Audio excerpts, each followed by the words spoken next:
Hey guys, tonight we are stepping into golden sands of West Africa, where Sahel stretches out like an endless, sun-washed carpet. Imagine yourself standing there right now. Dry wind brushing your face, a haze of dust hanging low, and the smell of wood smoke carried from a distant village.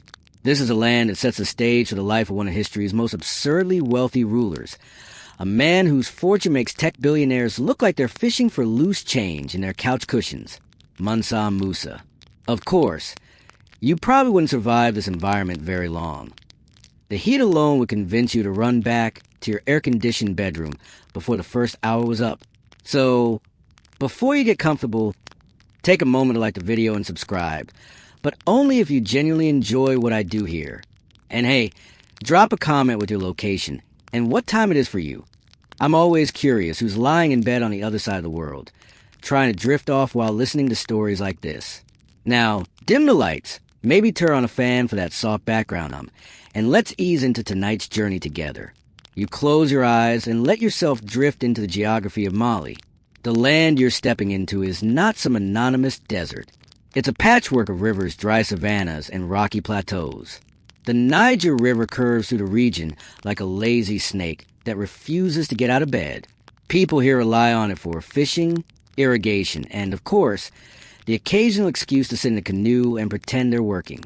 Historians still argue whether Mali emerged directly from the ruins of the Ghana Empire or whether it simmered independently for decades before coming into its own. Either way, by the time the 13th century was rolling along, this was a power rising fast. Gold glimmered in the soil, salt was traded like fine wine, and camel caravans trudged across the Sahara carrying more gossip than spices. You can picture the early kings of Mali, the Keita clan, gathering under the shade of massive baobab trees. Those surreal giants that look like someone planted them upside down. Their power was built not just on war, but on managing the delicate balance between desert trade and the lush, riverine farmlands. Musa's ancestors were already tapping into the wealth of the land, sending traders north to mingle in Moroccan bazaars, while griots, those master storytellers, sang genealogies that stitched entire communities together. The early Malians didn't just hoard gold. They exported stories, too. Travelers who made it this far returned to their homelands with tales of kingdoms where entire dogs wore collars of gold and kings held court beneath domes carved out of shimmering stone. Were those details exaggerated? Almost certainly. But it's kind of like your friend bragging about their vacation photos. You know the filter's on, but you still click like. Picture yourself trudging through one of these early villages. The air is filled with drumming, not concert-level thunder, but the soft repetition that guides farming rhythms and announces births. You smell millet porridge bubbling in clay pots. A child is chasing a chicken, which, if we're honest, seems to be winning the race. In the distance, blacksmiths hammer away at iron tools, sparks flying, while weavers twist cotton into cloth that will be dyed indigo blue. Life here is simple, textured, and completely dependent on the fragile harmony between people and land. Mainstream history will tell you that Mali's real power came from controlling the trans-Saharan trade routes. That's true, but the quirky tidbit is how ordinary people measured distance. Not in miles or kilometers, but in the number of songs it took to walk from one village to the next. Imagine telling your GPS, arrive in 3.5 songs. Very efficient if you don't mind being slightly lost. And what's remarkable is that long before Musa even arrived on the scene, this world was already buzzing with ambition. Small kingdoms merged into larger ones. Wars were fought not only with spears but with words. Oral negotiations, oaths sworn by drinking water together, promises sealed under moonlight. The whole society was a blend of Islamic influences from the north and older, local traditions that valued spirits of rivers and ancestors who whispered guidance through griot's chants. You shuffle a little closer to the edge of the Niger, dipping your toes in the water. Fishermen balance on narrow boats carved from a single log, nets trailing in lazy arcs behind them. Across the water, farmers harvest rice in fields that shimmer green against a dusty backdrop. And here's the thing, all of this, every grain of rice, every fleck of gold dust, every salt brick loaded onto a camel, was setting the foundation for Musa's eventual rise. It's tempting to imagine that Musa just popped out of the womb with gold dust already clinging to his blanket. But the truth is more gradual and, honestly, more human. His world was shaped by people who had already built systems of trade, worship, and storytelling that would allow him to become the legendary figure we know today. Without them, he'd just be another guy trying to convince his goat not to eat his sandals.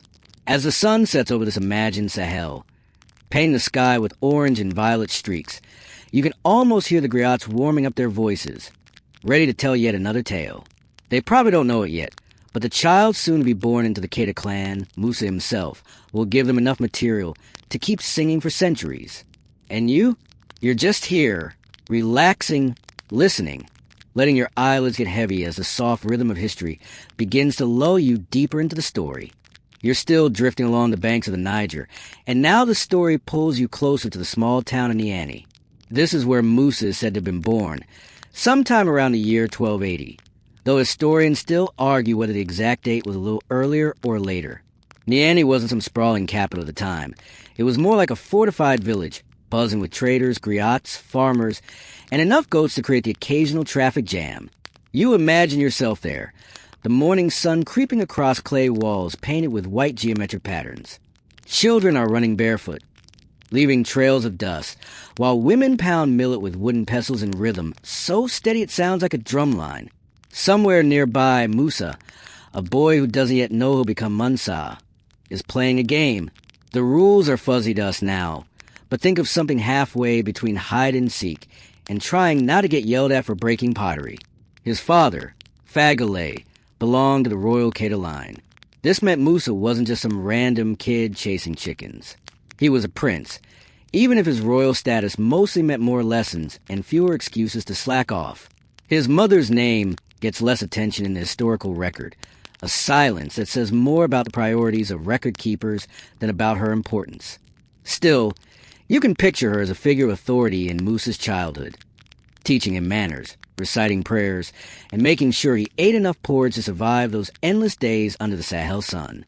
Mainstream historians point out that Musa was raised in an Islamic household. He learned to recite the Quran from an early age, sitting cross-legged on woven mats, repeating verses under the watchful eye of a teacher with a reed stick that doubled as a pointer and, occasionally, a gentle correction tool. The quirky tidbit is how those lessons weren't limited to reading and writing. Children in Niani also learned by listening to griots, oral historians who could recite entire genealogies stretching back centuries. Imagine someone remembering the birthdays of every ancestor you ever had, including the one who tripped into a cooking fire in 1123. That was their job.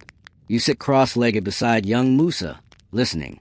The griot's voice is hypnotic, the words flowing like a river. He tells of Sundiata Keita, the Lion King of Mali and founder of the dynasty.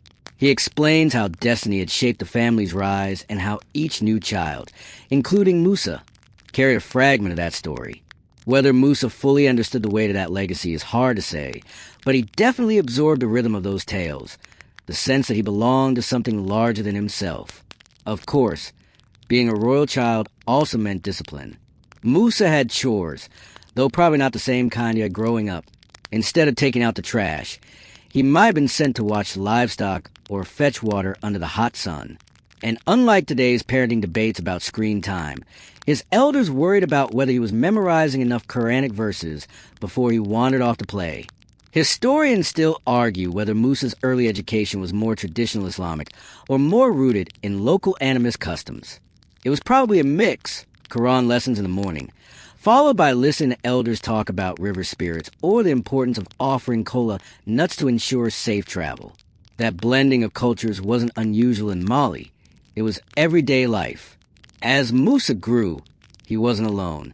Siblings and cousins surrounded him, each jockeying for position in the complex web of succession. Some were allies, others rivals.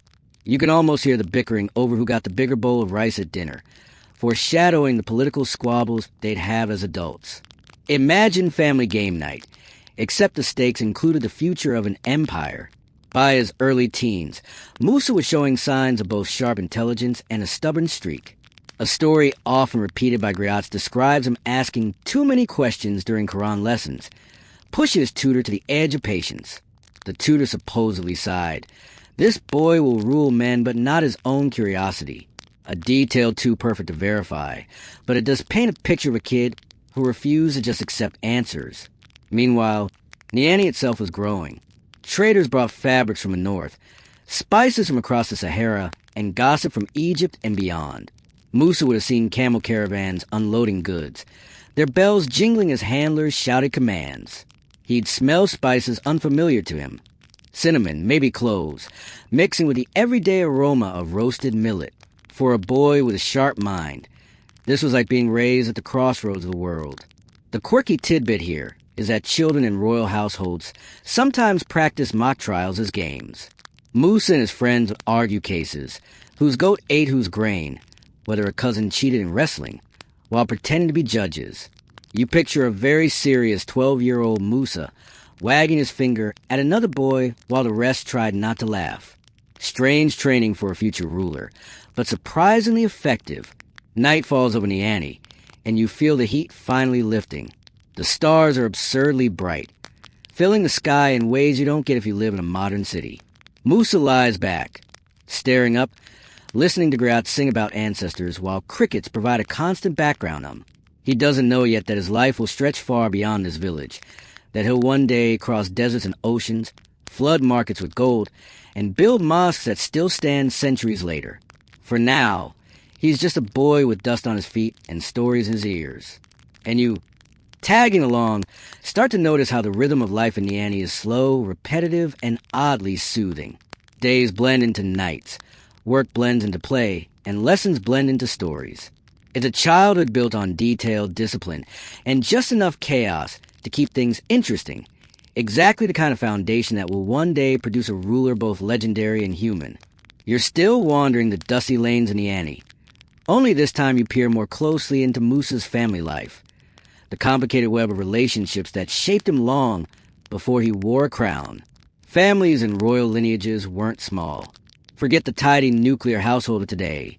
Think sprawling compounds, multiple wives, half-siblings, cousins who practically lived on top of one another, and elders who seemed to be everywhere at once, always ready to correct your manners. Musa's father, Fagale, was part of the Keita dynasty, the same line that traced back to the legendary Sundiata. In practice, that meant Musa was surrounded by constant reminders of royal duty. His father was often busy with court responsibilities, handling disputes, or organizing trade caravans. So Musa's upbringing wasn't just under one pair of watchful eyes. It was a community project. If you imagine growing up with every aunt, uncle, and neighbor feeling entitled to lecture you, you've got the idea. Mainstream history tells us that royal children were expected to observe adults carefully. They weren't just told bedtime stories. They were immersed in living lessons. Musa would have watched his father and uncles debate property rights, salt trade routes, and the endless issue of keeping allies happy. You can almost picture him hiding behind a carved wooden pillar, pretending not to eavesdrop while absorbing the cadence of authority. The quirky tidbit? In many West African royal households, griots attached to specific families acted almost like living memory banks. Musa's family griot could probably recite not only the names of Musa's ancestors, but also how many cattle they owned, who offended whom at a feast, and who once got lost chasing antelopes. Imagine your family keeping a full-time professional whose sole job was to remember all your embarrassing moments. Terrifying and efficient, Musa's mother likely played a different but equally crucial role. Though her name is less preserved in historical record, she would have been the center of household life, directing servants, managing resources, and making sure her children grew up both disciplined and cared for. She probably reminded Musa to sit straighter during Quran lessons, and maybe, just maybe, she was the only one who would cut through a stubborn streak with a single raised eyebrow. Historians still argue whether Musa grew up as the favorite child, or whether he was just one among many with no particular expectation of kingship. Royal succession in Mali wasn't always straightforward. It could swing between brothers, cousins, or sons depending on alliances. What's clear is that Musa grew up in an environment where everyone knew the stakes were high. Every squabble with a sibling could someday echo in the politics of succession. You picture Musa and his brothers wrestling in the courtyard, dust clinging to their skin, laughter erupting when someone trips. Then, After the play, elders remind them that one day such contests won't be about fun. They'll be about leadership. It's like when you play Monopoly as a kid and suddenly realize your uncle takes the game way too seriously. Except here, the game involved real kingdoms. Daily life in the family compound was textured. At sunrise, women carried water from wells while smoke curled from clay stoves.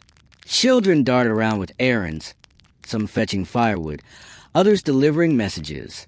Musa might have been tasked with feeding animals or accompanying older relatives to markets. Every task doubled as training, learning responsibility, endurance, and awareness. If you dropped a water pot, you didn't just get scolded. You learned about resource scarcity the hard way. One mainstream fact worth noting: family ties in Mali extended into alliances through marriage. Musa would have seen uncles and cousins marrying into other noble families, forging connections that kept peace, or at least postponed war. He would learn early that marriage wasn't only about romance. It was about building networks. The quirky bit is how ceremonies often lasted several days, with musicians, dancers, and storytellers performing nonstop. Children like Musa likely stayed up way past bedtime, dazzled by the spectacle. At night, the compound would quiet, though quiet is relative. Griots would sing, the hum of insects filled the air, and sometimes the distant howl of a hyena carried on the wind. Musa might have sat close to the fire, listening to elders discuss ancestors, wars, and trade, all while roasting small skewers of meat. You imagine him chewing slowly, watching sparks fly upward, and realizing that family wasn't just blood. It was legacy. And here's the thing. While Musa may not have known yet that he would become ruler, he already sensed the weight of expectation. Family life was training ground, pressure cooker, and safety net all at once. It was messy, filled with laughter and quarrels, discipline and affection. From this chaos, Musa learned how to navigate people, skills he'd later need when handling advisors, merchants, and the occasional sulking cousin who thought he deserved the throne more. By the time Musa was edging toward his teens, the rhythms of family life had etched themselves deeply into his habits. Respect elders. Listen more than you speak. Remember your lineage. Share food generously. But also know when to stake your claim. These weren't abstract lessons. They were survival strategies. And as you lean back, letting the imagery wash over you, you realize how these early family dynamics quietly shaped the ruler who would one day dazzle the world with his wealth and generosity. You move a little further along the path of Musa's youth, and now your attention rests on his education. The patient, sometimes tedious, sometimes inspiring process that shaped him into more than just another royal child. Education in Niani didn't look like tidy classrooms with neat rows of desks. Instead, it was a collection of lessons scattered across courtyards, shade trees, and the mosque, each space buzzing with different sounds of instruction. Picture Musa, perhaps 8 or 9 years old, sitting cross-legged on a woven mat with a wooden writing board in his lap. The letters of the Arabic alphabet are traced in dark ink, his small fingers smudging the edges. His tutor hovers nearby, reed stick in hand, not so much to strike, but as a pointer, tapping the air whenever Musa hesitates on a verse. He recites the Quran, slowly, rhythmically, his voice rising and falling with the cadence of a chant. You hear the same passage repeated again and again, until the words become less about meaning and more like a lullaby for the mind. Mainstream historians agree that Islamic education was central in Mali's royal households, but what gets less attention is the practical math and astronomy woven in. Musa probably learned basic arithmetic through counting grain and measuring trade goods. He also learned how to track the movement of the sun and stars, not for abstract curiosity, but to know when to plant crops and when to call people to prayer. Imagine being told your bedtime story is a lecture on lunar phases. Romantic? Maybe. Sleep-inducing? Definitely. But Musa's lessons weren't confined to ink and numbers. Oral traditions filled in the gaps. Griots taught him about past kings, wars fought and won, and the lineages that mattered. He memorized genealogies the way modern kids memorize song lyrics. And here's a quirky tidbit. Lessons often came with proverbs so layered they sounded more like riddles. For instance, the log may float on water, but it will never become a crocodile. Musa would have to pause, frown, and think about what that meant for his own life. Historians still argue whether Musa's education leaned more heavily on Quranic schools or on the Griot traditions. The truth is probably both, a blend of structured Islamic learning and the flowing, improvised world of oral culture. This mix gave him a mind that could juggle law, religion, trade, and storytelling with equal ease. It's like being bilingual, except the two languages are logic and poetry. Beyond books and chants, Musa also learned practical skills. He was shown how irrigation ditches worked, why certain crops thrived in sandy soil, while others demanded the rich mud near the river. He learned how to listen for shifts in wind before a storm, how to sense the mood of a crowd by the rhythm of their clapping. You imagine him squinting in the sunlight, watching older boys practice archery, and realizing education wasn't just about knowledge. It was about survival. And then there were the debates. Royal children were encouraged to argue, respectfully of course, about theology, law, and even trivial disputes. One evening, Musa might debate whether it was fair for one farmer's cattle to graze on another's land. Another day, he might question why salt, something so ordinary, was valued as much as gold. The adults listened, corrected, and occasionally chuckled at the boldness of their questions. Musa's stubborn curiosity often placed him at the center of these exchanges. The family Griot probably pulled him aside more than once with an amused smile, saying, "Young Musa, too many questions today," before launching into another story. These tales weren't meant only for entertainment. They carried moral lessons. If Musa asked why generosity mattered, the Griot might respond with a story about an ancestor who gave away food in a famine and was remembered for centuries. If Musa questioned justice, he might hear a tale of a ruler who failed to balance fairness and power and lost both. The quirky bit here is that sometimes children practiced writing Quranic verses with ink that would later be washed off and drunk in water, believed to bless them with the wisdom of the words. Musa may have taken part in this, grimacing as he swallowed inky water, while adults insisted it would make him wiser. You've got to admire the creativity of that educational system. As you drift alongside Musa through these early lessons, you notice the rhythm. Days begin with Quran recitation. Afternoons are filled with practical observation. Evenings echo with stories and songs. It's relentless, but also strangely soothing. The repetition builds memory like layers of clay pressed into shape. By his teenage years, Musa had built up not just knowledge, but confidence. He could recite scripture with precision, debate points of law, recall the lineages of rulers, and understand how trade routes brought life to his land. He wasn't yet a ruler, but he was already a student of power. Power expressed through words, ideas, and the ability to convince others. The sun sets on another day in Niani, and you picture Musa lying awake, mind buzzing with verses, proverbs, and half-understood math problems. Outside, the night hums with crickets, and somewhere in the distance a drumbeat continues into the darkness. Education, for Musa, wasn't something confined to childhood. It was a constant murmur of voices around him. The pulse of a world that was already training him for the throne he did not yet know would be his. You're still in Niani, but now your view shifts from study mats and family courtyards into the formal spaces of the royal court, where young Musa begins to understand what it means to serve. He isn't king yet, not even close, but he's starting to get pulled into the machinery of power. The court of Mali was not some quiet office with neat paperwork stacked in piles. It was a place alive with noise, drums thudding, griots chanting lineages, messengers breathless from crossing deserts, and animals bleating in corners because, apparently, goats were not banned from high-level political meetings. Musa's role here, at first, is modest. Think of him as a royal intern, always present, not yet commanding. He carries messages, observes deliberations, and sits politely at ceremonies.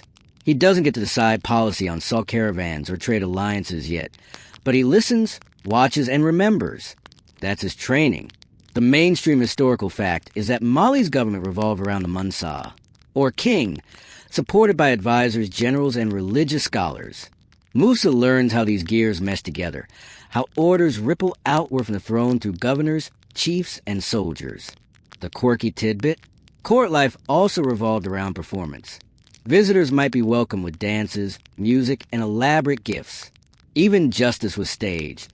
Disputes could be settled in open spaces with griots narrating proceedings, almost like court reporters with poetic flair. Imagine sitting through a lawsuit about stolen cattle, but instead of a clerk, you've got a bard making it rhyme. Musa witnessed this, quietly absorbing how power wasn't just declared, it was dramatized. Historians still argue whether Musa was groomed directly for leadership at this stage, or whether he was simply another royal nephew learning etiquette. Some scholars suggest that his cousin, Abu Bakr II, was a clear heir, leaving Musa in the background. Others think Musa's behavior in court, his attentiveness, his knack for memorizing details, marked him early as a safe pair of hands for future responsibility. Either way, his presence in court put him at the heart of decision-making long before he had authority. You picture Musa walking across the packed earth courtyard of the palace. The smell of roasted meat mingles with the dust, while guards with spears stand at attention. He nods to elders, keeps his eyes low, and slips into position on a mat along the wall. From there he sees everything. Advisors squabbling, merchants offering bribes disguised as gifts, and judges issuing sentences with grave faces. For Musa, this is education beyond Quranic verses. This is politics in real time. He also learns the small rituals that glue court life together. The bows, the respectful greetings, the carefully measured gifts. Each gesture is symbolic, each word deliberate. You sense him practicing in private, bowing just enough to show respect, but not so much that he looks weak, smiling politely at the right moments, keeping silent at the wrong ones. These are skills that will later make him a master at handling foreign rulers. But right now, they're just awkward lessons for a teenager trying not to trip over his own sandals. The griots, ever present, fill the air with music and memory.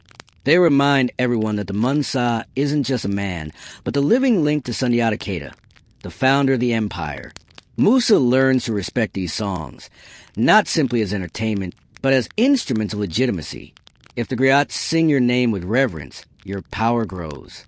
If they mock you, well, good luck recovering from that PR disaster. In the evenings, Musa leaves the court, his mind buzzing. Maybe he practices recounting what he saw, repeating arguments in whispers, trying to see both sides. Maybe he even mimics the gestures of advisors, testing how it feels to command. You can imagine him walking through the darkening streets of Niani, the sound of drums fading behind him, wondering what role he'll play in this intricate machine of politics.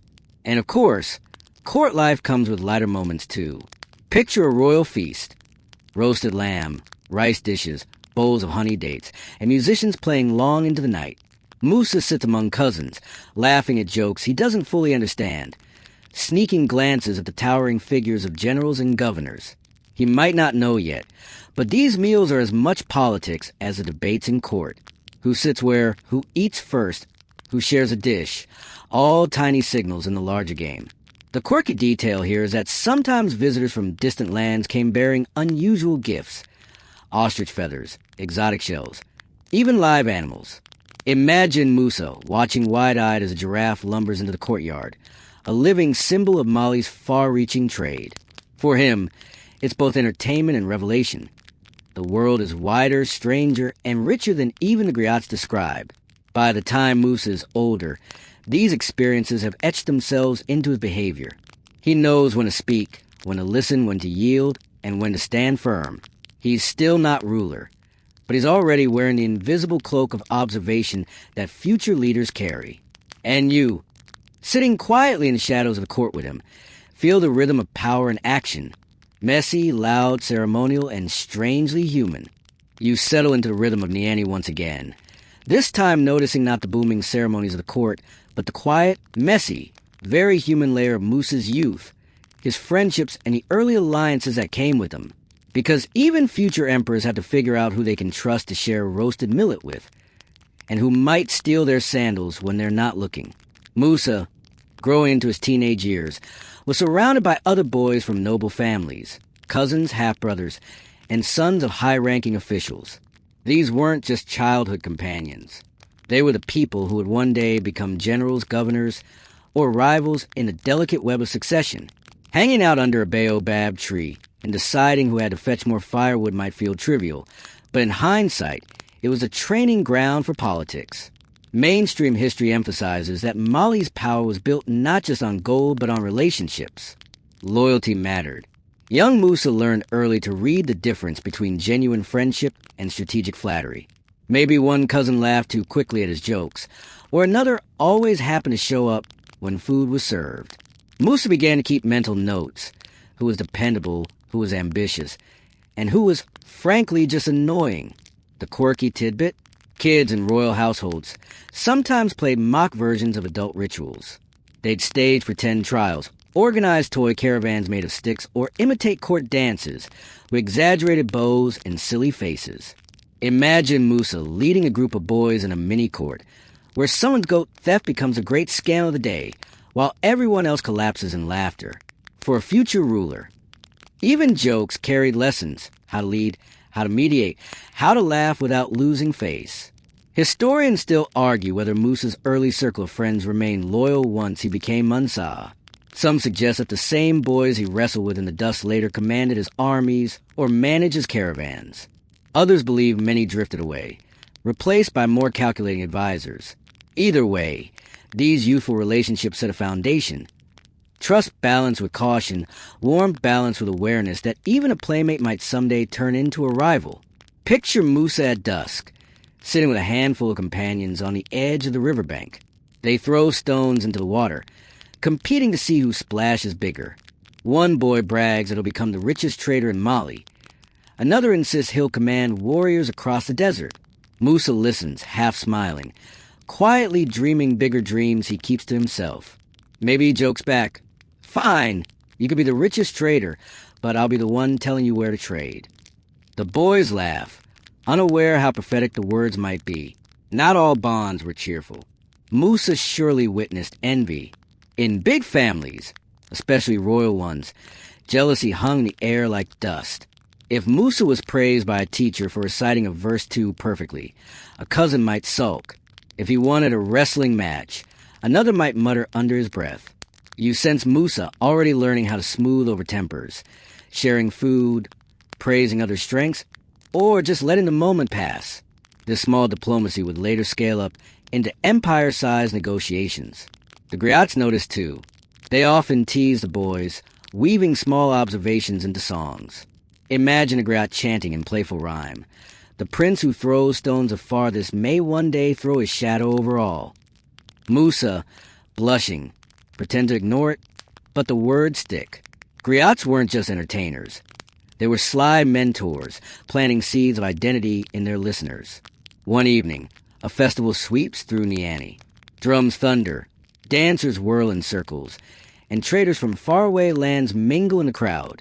Musa slips away with a few friends, wandering among the stalls lit by flickering torches. They sample roasted peanuts, laugh at traveling performers, and gaze at fabrics dyed colors brighter than anything in their wardrobes. For Musa, this is more than fun. It's his first taste of the diversity of Mali's empire. His companions chatter about the food and music, but Musa studies the traders' interactions. He notices how a smile here, a gift there, seals a bargain faster than words. Another lesson hidden in play. And sometimes, friendship was simply about escaping pressure. You can picture Musa sneaking away from lessons, chasing guinea fowl with his friends, or floating on his back in the Niger River while the hot sun blazed overhead. For a boy destined to carry the weight of an empire, these were the rare moments when he could just be Musa, not future ruler. Not descendant of Sundiata, but simply a kid laughing with people who knew him before the titles. These relationships, shaped in dust, laughter, and occasional quarrels, would echo through his later life. Some companions would remind him of the simple pleasures where he was drowning in gold and responsibility. Others would become thorns in his side, reminders that power complicates even the closest bonds. But in these early years, sitting beneath the vast Sahel sky, Musa was just learning how friendship itself could be both a comfort and a rehearsal for ruling. You stay close to Musa, now a little older, and your attention shifts to the reign of his cousin, Abu Bakr II, a figure whose ambitions would shape Musa's fate more than anyone could have guessed. Abu Bakr ruled Mali with energy and vision, but also with a restlessness that seemed to tug him toward the horizon. You picture him in the royal court, tall and confident, talking not about fields or caravans, but about the endless expanse of the Atlantic Ocean. Mainstream historians note that Abu Bakr II was fascinated by exploration. While others focus on gold mines and salt trade, he looked westward, imagining what lay beyond the waves. This wasn't just idle curiosity. It was a royal obsession. Chroniclers record that he sent out ships to explore, determined to find new lands across the sea. Musa, as a young man, would have stood by listening, perhaps wide-eyed, perhaps skeptical, wondering why anyone would trade the certainty of gold for the gamble of ocean currents. The quirky tidbit? According to one famous account, Abu Bakr once launched a fleet of 200 ships packed with sailors, provisions, and enough ambition to shame any future explorer. Only one ship returned, its captain claiming the rest had vanished into a river in the sea, likely to powerful Atlantic currents. Most rulers would have given up at that point. Abu Bakr, instead, doubled down. He built a second, even larger fleet, this time 1,000 ships, and announced that he would personally lead the expedition. Imagine the collective face-bombs around the court. Historians still argue whether Abu Bakr truly attempted this second voyage, or whether later storytellers exaggerated the numbers. Some say it was myth spun by griots. Others insist the voyages really happened, perhaps even reaching South America. The debate remains unsolved, a tantalizing mystery. For Musa, however, it was no abstract story. It was his cousin's decision that would alter his destiny. You can imagine Musa's mixed emotions. On one hand, he admired Abu Bakr's daring. On the other, he must have felt the weight of responsibility being thrust on him, because before setting sail, Abu Bakr named Musa as his deputy, the caretaker of the empire should anything go wrong. At the time, Musa probably thought it was a temporary duty. After all, how long could sea voyage really take? Weeks, maybe months. Certainly not forever. Picture the farewell. Caravans unload timber by the river as shipbuilders hammer and saw, their tools ringing through the air. Massive canoes and seafaring vessels are fitted with supplies, sacks of millet, jars of water, and nervous sailors muttering prayers under their breath. Abu Bakr stands tall, giving speeches about destiny and discovery, while courtiers whisper behind their hands, skeptical but unwilling to contradict him. Musa watches silent, perhaps clutching a charm given by his mother, perhaps trying to memorize a moment, knowing he may never see his cousin again. And then the ship set off. The river carries him toward the ocean, sails catching the wind, drums beating farewell rhythms. The people cheer, though you can almost sense the unease in their voices. Musa remains behind, tasked with holding together a kingdom that sprawls across thousands of miles, rich in gold, diverse in culture, and delicate in balance. He doesn't yet realize that this temporary duty will become permanent, that Abu Bakr is sailing not just into the unknown, but into history's silence. For Musa, this is both a burden and a strange gift. The court suddenly looks to him for decisions. Disputes about cattle irrigation and trade caravans land on his lap. He presides over councils, unsure at first, but gradually finding his voice. He is no longer just a boy who recited verses under a baobab tree. He is, in practice if not yet in title, the ruler of Mali. Night in Niani feels different now. The stars are the same, the crickets still sing, but Musa walks to the palace with a heavier step. He knows that every order he gives, every judgment he makes, sets a precedent. And somewhere across the Atlantic, his cousin sails into the unknown, leaving him with the impossible task of keeping an empire intact. The lesson is clear. Destiny doesn't always announce itself with a trumpet. Sometimes it arrives disguised as someone else's dream, leaving you to carry the weight they left behind. Musa, still young, still untested, is stepping quietly into history. You find yourself in the palace courtyard again, the air thick with dust and anticipation, because this is the moment when Musa is officially named deputy. Imagine being told that your cousin, the ruler of one of the richest empires in the world, is about to sail off into the Atlantic. And, oh, by the way, you're in charge while he's gone. No pressure at all. The court is restless. Advisors whisper in corners. Griots tighten their chorus strings, and servants scurry with water jugs that somehow seem heavier than usual. Musa stands in the center, summoned before Abu Bakr II. The Mansa's voice carries authority as he declares Musa his Khalifa, his deputy. The words settle like a stone in Musa's stomach. He bows respectfully, though you can almost picture a flicker of panic in his eyes. Mainstream history confirms that Musa was left as acting ruler, while Abu Bakr embarked on his maritime obsession. This wasn't just a casual arrangement. Deputies held enormous power, expected to act with the authority of the Mansa himself. For a man like Musa, young and relatively untested, it was both an honor and a terrifying responsibility. The quirky tidbit? Deputies were often chosen not only for ability, but for their perceived loyalty. Musa might have been seen as trustworthy because he wasn't a loud rival. Some speculate Abu Bakr thought Musa would simply hold the throne warm until his triumphant return. Imagine the irony, naming the one person who would go on to eclipse you entirely. Historians still argue whether Musa was reluctant or quietly ambitious when he accepted. Some believe he genuinely thought Abu Bakr would return and he would step back into the shadows. Others suggest Musa knew the risks of ocean voyages and understood deep down that his cousin might never come back. If so, he may have already been preparing himself for a role larger than anyone expected. You picture the ceremony itself. The court gathers under the shade of tall baobabs, their thick trunks like watchful guardians. Abu Bakr raises his hand, announcing his journey, his dream of discovering lands beyond the Atlantic. Courtiers clap politely, though you can hear the murmurs. Why risk it? Why abandon Mali? Musa stands quietly, expression steady, absorbing both the weight of the moment and the skepticism of the crowd. As Abu Bakr departs, Musa begins to act in his stead. It's a strange transition. One day he's sitting on the edges of meetings. The next, he's presiding at the center. Disputes about farmland, salt caravans, or family inheritance now fall to him. He listens carefully, weighing options, trying to strike a balance between justice and authority. His rulings may be cautious at first, but they earn respect. People begin to see not just a placeholder, but a leader in his own right. At night, Musa walks through the quiet corridors of the palace. Torches flicker against mud brick walls, casting long shadows that seem to follow him like silent advisors.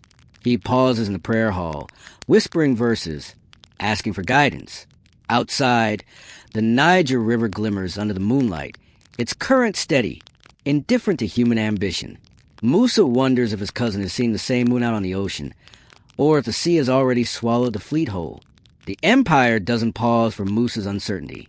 Caravans still arrive from the Sahara, laden with salt and stories. Farmers still bring grain to markets. Merchants still argue about taxes. Musa, with each decision, grows more comfortable in the role. He learns to lean on advisors, but also to assert his own judgment. The careful observer of his youth is now becoming the cautious leader of his adulthood. And here's the image you can't shake. Musa standing at the edge of the river, watching the water flow westward, knowing his cousin has gone into that endless horizon. Behind him lies the Empire, bustling and demanding. Ahead of him lies the unknown. He doesn't yet call himself Mansa, but everyone around him is starting to realize, whether or not Abu Bakr returns, Musa is already stepping into the throne. You remain in the ante, but the atmosphere feels heavier, quieter, as word trickles back from the west. Abu Bakr too and his grand fleet have not returned. Weeks pass, then months, then years. At first, the people murmur reassurances. Perhaps the ships are delayed. Perhaps they found distant lands and will bring back treasures. But as time drags on, those hopes dim. The truth settles like dust after a storm. Abu Bakr is gone. And with that silence comes inevitability. Musa, once the deputy, is now the de facto ruler. The transition is not sudden, like a lightning strike. It is gradual, like the slow spreading of dawn. One day, a petitioner bows lower before Musa than usual. Another day, traders begin addressing him as Mansa. Even before his official, the throne has been passed not by ceremony, but by absence. Mainstream historians generally agree that Musa came to power around 1312, though the exact year is debated. Some say it was immediate after Abu Bakr's voyage. Others think there was a period of uneasy regency before Musa's authority solidified. What all agree upon is that Musa inherited an empire already vast, wealthy, and strategically vital. Gold dust flowed like sand, salt caravans crossed deserts, and towns along the Niger hummed with markets. The quirky tidbit here is how Musa's rise might have been received at home. In some versions, the griots sang of destiny fulfilled, a natural continuation of the Kedah line. In others, whispers hinted that Musa's quiet demeanor had concealed deeper ambition all along. Imagine the gossip at market stalls. Do you think he wanted Abu Bakr to leave? Do you think he prayed for the sea to keep him? Ordinary people likely debated it as casually as you debate a neighbor's new haircut.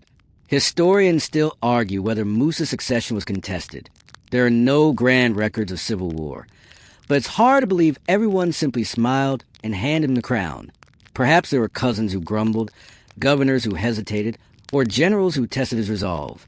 If so, Musa's calm patience and measured authority may have won them over. His style was not to shout commands, but to build consensus, to give gifts, to remind everyone that Mali's wealth was great enough to share. You can imagine the official enthronement. The court assembles, griots chanting the lineage back to Sundiata Kedah. Drums echo across Niani, calling people from every corner of the city. Musa steps forward, draped in fine cloth, gold ornaments glinting in the sun. The crowd kneels, voices rising in praise. And though Musa bows his head in humility, inside he must feel the magnitude of the moment. He has gone from student to deputy to ruler of one of the largest empires in the medieval world. From the start, Musa distinguishes himself. He is not reckless like Abu Bakr, chasing dreams into the ocean. He is deliberate, grounded, and strategic. He sees Mali not just as a kingdom of gold, but as a network of people, faiths, and stories. His early decisions focus on stability, ensuring the loyalty of nobles, securing borders, and maintaining the flow of trade that fuels the empire. At night, sitting beneath the stars, Musa may have reflected on the strange path that brought him here. Had Abu Bakr returned, Musa might have slipped back into obscurity, remembered only as a caretaker. But history had other plans. The ocean swallowed one man's dream and, in doing so, delivered another man's destiny. And you, drifting alongside him, can feel both the gravity and the irony of it. Leadership arrived not with thunderclap, but with silence. The silence of ships that never returned, of waves that offered no answers, of a horizon that swallowed a king and left behind a successor. You remain with Musa as the dust of transition settles, and now you watch him take his first steps as Mansa. This is the moment where the weight of a crown stops being symbolic and becomes very real. People are no longer just calling him deputy out of respect. They are bowing before him, bringing petitions, and expecting him to act like the man who will keep the empire steady. Musa begins his reign cautiously but decisively. His very first acts are about consolidating power. He knows that nobles in distant provinces might test him, so he sends gifts, fine cloth, salt, and gold dust to governors and chiefs, reminding them that loyalty comes with rewards. Mainstream history tells us that this was a hallmark of his leadership, generosity as strategy. Musa understood that giving away wealth made people more likely to honor him than fear him. The quirky tidbit? Some accounts suggest Musa even gifted horses to allies, prized animals in Mali, almost like handing over a fleet of luxury cars today. You can picture a governor in Timbuktu grinning as he receives a tall, glossy horse, its mane braided, while quietly promising to send Musa double the taxes next year. Loyalty, bought with hooves and saddles. Historians still argue whether Musa inherited a strong treasury, or if he had to stabilize finances immediately after Abu Bakr's risky naval adventures. Some believe that Abu Bakr's massive shipbuilding projects strained resources, leaving Musa to patch up budgets. Others claim Mali's wealth was so immense that even such extravagances barely dented the empire. Either way, Musa begins by ensuring that gold mines are running smoothly and salt caravans are well protected. He's not chasing oceans, he's managing land. Picture Musa sitting in court, hearing reports from miners in Bambuk and Wanyera, regions where gold dust was sifted from riverbeds. Traders bring pouches of shimmering grains, pouring them out on mats before him, the glitter catching torchlight like spilled stars. Musa nods, then instructs guards to escort caravans north to Sahara routes, where salt and textiles will be exchanged. He's building not only wealth but trust, that Mali under his rule will remain a dependable center of West African trade.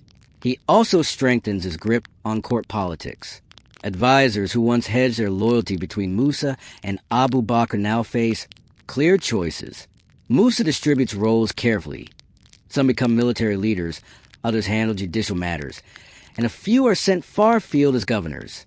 You imagine him quietly weighing personalities, rewarding those who support him, and gently sidelining those who hesitate.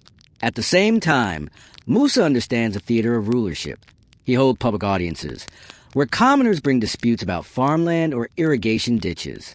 Imagine him listening patiently as two farmers argue about whose donkey broke a fence.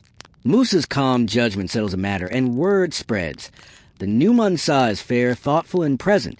Small decisions like these ripple outward, building confidence in his leadership. Of course, the court isn't always solemn. During feasts, Musa presides over long tables laden with roasted meats, rice dishes, and honey cakes. Musicians play balafons in chorus, griots sing praises that stretch for hours, and nobles drink from calabashes of palm wine. Musa laughs, but always with measured restraint. He knows that even joy is political. Too much indulgence and people whisper weakness. Too little and they call him cold. The quirky scene you can almost see. Musa slipping away after a feast to walk quietly among the palace gardens. He plucks a kola nut, cracks it between his teeth, and chews thoughtfully while listening to the distant hum of drums. In moments like this, he balances two worlds, the noisy demand of public life and the private way to command. Historians still debate whether Musa's first years were peaceful or filled with quiet struggles.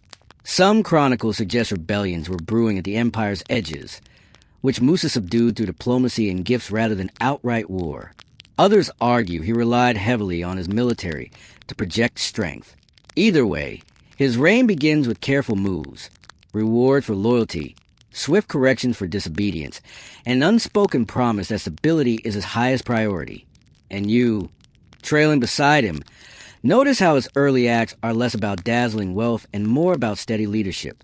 Musa isn't yet the legendary figure showering Cairo with gold dust. He is a cautious, thoughtful ruler laying a foundation, brick by brick, gift by gift, judgment by judgment. It's not glamorous, but it's effective, and it's the beginning of an empire that will soon astonish the entire world. You walk with Musa now into the wider fields of his empire, where the horizon feels endless and the work of leadership stretches farther than the eye can see. His early years as Mansa were not spent only in palaces or markets. He had to prove himself on the ground, and that meant military campaigns. Ruling Mali wasn't just about collecting gold and telling griots to sing pretty songs. It was about keeping distant provinces in line, calming restless chiefs, and making sure borderlands didn't fall to rivals. Mainstream historians record that Musa inherited an empire that was already vast, stretching across the Sahel, but he needed to secure its edges. Some provinces far from Niani grumbled about paying tribute. Others flirted with independence, testing whether the new Mansa had the strength to enforce authority. So Musa mounted expeditions, sending soldiers armed with spears, bows, and leather shields across dusty plains and forest edges. The quirky tidbit? Soldiers in Mali were often accompanied by musicians, drummers, and hornblowers, who marched alongside the army. Imagine trying to sneak up on an enemy camp with a full brass section announcing your every step. But the point wasn't stealth, it was morale. The rhythm of drums bound soldiers together, reminding them they were part of something larger.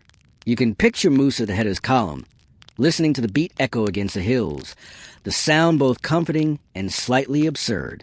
Historians still argue whether Musa himself led these early campaigns, or whether he delegated them to generals. Some sources suggest he preferred to stay in the capital and issue orders, while others say he rode with his men to show resolve. Either way, victories came.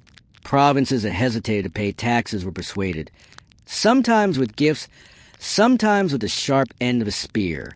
Mali's borders grew firmer under his watch. You imagine one campaign vividly. Musa's soldiers trudge through the heat, sandals sinking in sandy soil. Dust clings to their tunics, while water skins hang heavy at their sides. Scouts ride ahead on wiry horses, scanning the horizon. At night, campfires to plane like glowing embers, and griots tell stories to keep spirits high. Musa, whether present or waiting in Niani, receives reports of loyalty renewed and tribute secured. One mainstream fact worth pausing on: Mali's military wasn't just brute force. It was organized. Armies were divided into units, with cavalry playing a critical role. Horses, though costly, gave Mali a swift advantage, especially in open savanna battles. Musa ensured that these cavalry units were well supplied and loyal. The quirky part? Horses were so valued that nobles sometimes had servants dedicated just to brushing and braiding their manes. You can imagine Musa raising an eyebrow at such vanity, but also understanding the symbolism. Power needed its pageantry. The campaigns weren't endless wars of conquest. They were more like strategic reminders. Musa wasn't trying to expand recklessly into new lands. He was ensuring that the empire's heart remained steady. Traders needed safe routes. Farmers needed protection from raids, and nobles needed to be reminded that rebellion was both expensive and futile. Stability was wealth, and Musa knew it. At the same time, these military efforts gave him credibility. A ruler who never left the palace might be mocked as weak. A ruler who proved he could command soldiers, even indirectly, was respected. People began to talk of Musa not just as Abu Bakr's replacement, but as a true Mansa in his own right. His reputation, brick by brick, spear by spear, was being built. And at night, after victories were won, Musa may have sat with his generals, sharing roasted meat by the fire, listening to their stories of the march. He chewed slowly, listening more than speaking, letting his men feel both rewarded and heard. This quiet diplomacy was his strength. He knew when to let others take glory while still reminding them who had the final word. From these early campaigns, Musa learned two truths. Generosity cements loyalty, but firmness keeps it. He carried both like tools in a pouch, ready to use whichever was needed. And you, drifting beside him, can sense how these dusty marches across Mali's provinces weren't just about land or tribute. They were about carving Musa's name deeper into the story of Mali, a name that would soon reach far beyond Africa. You find yourself standing on the edge of a wide, open plain, the sun high, the air shimmering with heat, and beneath your feet the ground rich with secrets. This is where Musa's gaze begins to turn, not only to armies and courts, but to the very soil itself. Mali's true power, after all, was its gold. And Musa, still in the early years of his reign, knew that the mines were the empire's heartbeat. Mainstream history tells us that the regions of Bambuk, Bure, and Wanyara were where much of Mali's gold came from. These weren't glamorous mines with shiny shafts and helmets. No, they were riverbeds and pits, where men and women sifted earth with wooden pans, shaking mud and sand until flecks of sunlight glimmered back at them. Picture it. Dozens of figures bent over, sleeves rolled, sweat dripping, singing work chants while washing gravel in calabashes. And every so often there it is, a pinch of dust, a nugget small but dazzling. The quirky tidbit? Gold dust was sometimes so abundant that ordinary people use it as a kind of everyday currency. Traders sprinkled it onto scales like you might shake salt onto your dinner. In markets, little pouches of gold dust were tied to belts, so common that one traveler claimed even children played with it. Musa, hearing such reports, knew he sat on a kingdom not of mere wealth, but of staggering abundance. Historians still argue whether Musa personally visited the mines or left that work entirely to governors. Some insist he toured them early in his reign to show presence. Others argue that no ruler would risk the long, dusty journey when trustworthy officials could oversee operations. Whichever is true, Musa kept meticulous attention on production. He knew that control of the mines meant control of the empire's future. You picture Musa in court, sitting as miners arrive with reports. Their hands are calloused, their clothes streaked with earth. They pour out dust and nuggets before him, the gold glowing against dark mats. Musa nods gravely, then orders guards to escort the shipments north, where caravans will carry them across the Sahara.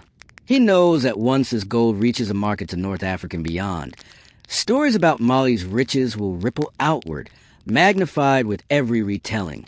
But Musa also understood balance. Flooding markets with too much gold could devalue it, a fact he would famously ignore years later in Cairo. For now, though, he kept a steady hand. Tribute was collected, mines were guarded, and gold flowed like water into veins of the empire. And yet, gold wasn't the only mineral that mattered. Salt, carried by camel from the north, was as valuable as food itself. Musa made sure the trade routes were secure, knowing that a bag of salt could sometimes fetch the same value as a bag of gold. Imagine him weighing both in his mind. Glittering dust and pale white blocks, each precious in its own way, each binding the empire to the larger world. There's another quirky detail. In some places, gold dust wasn't allowed to be traded directly. Instead, the king technically owned all gold nuggets, while people were permitted only to use dust. This system ensured that rulers, Musa included, kept a firm grip on the biggest pieces of treasure. Picture a miner reluctantly handing over a nugget the size of a walnut, knowing it would go straight to the royal storehouse, while pocketing dust for daily use. You drift into one of these mines for a moment. The air is damp, the ground cool under shade. Miners hum work songs, rhythmic, hypnotic, each beat matching the splash of water and the scrape of pans. The sound is strangely soothing, as though the earth itself is sighing with every sift. In the distance, a griot sings softly of Sundiata Keita, reminding the workers that every speck of gold ties them to the destiny of Mali. For Musa, this wealth was not just material. It was political. With gold, he could buy loyalty, fund armies, and dazzle foreign rulers. With gold, he could build mosques, libraries, and monuments that would outlast his reign. Gold was his language, his tool, his legacy. And as he watched it flow from the soil into the empire's veins, he began to understand just how much power sat, quite literally, beneath his feet. You step softly now into the heart of Musa's personal life, where politics and family overlap. Because even emperors are not immune to marriage. In Musa's world, marriage wasn't just about affection. It was strategy, alliance, and symbolism. When Musa married, he wasn't just choosing a companion. He was binding himself to networks of power across the empire. Mainstream historians tell us that Musa's principal wife was Inari Qunate, a woman from a powerful lineage herself. Her family connection brought strength and legitimacy to Musa's reign, weaving yet another strand into the fabric of loyalty that kept Mali united. You can picture the wedding as both an intimate moment and spectacle. A bride veiled in indigo cloth, griots chanting her family's genealogy, nobles seated in rows while drummers pounded out rhythms that echoed across Niani. The quirky tidbit? At royal weddings, it was common for the celebrations to last several days. Picture Musa, newly crowned, sitting through feast after feast, politely chewing roasted meats and rice dishes while dancers whirl in front of him. By the third day, he's probably smiling through exhaustion, sneaking glances at his bride with a mixture of pride and fatigue. Marriage in Mali wasn't just a personal union. It was a performance, a message to the empire that the throne was steady and secure. Historians still argue whether Musa had one principal wife or several consorts of equal importance. In the royal household, multiple marriages weren't unusual, often arranged to secure political alliances in different regions. Some scholars say Inari remained his most prominent spouse, while others suggest later wives from powerful families influenced court politics as much as she did. The details blur, but the effect is clear. Marriage was as much a tool of governance as it was a personal milestone. You can imagine the gifts exchanged at the wedding. Gold dust, fine cloth from the Sahel, and livestock. Cattle lowing in the background, goats tied with braided ropes.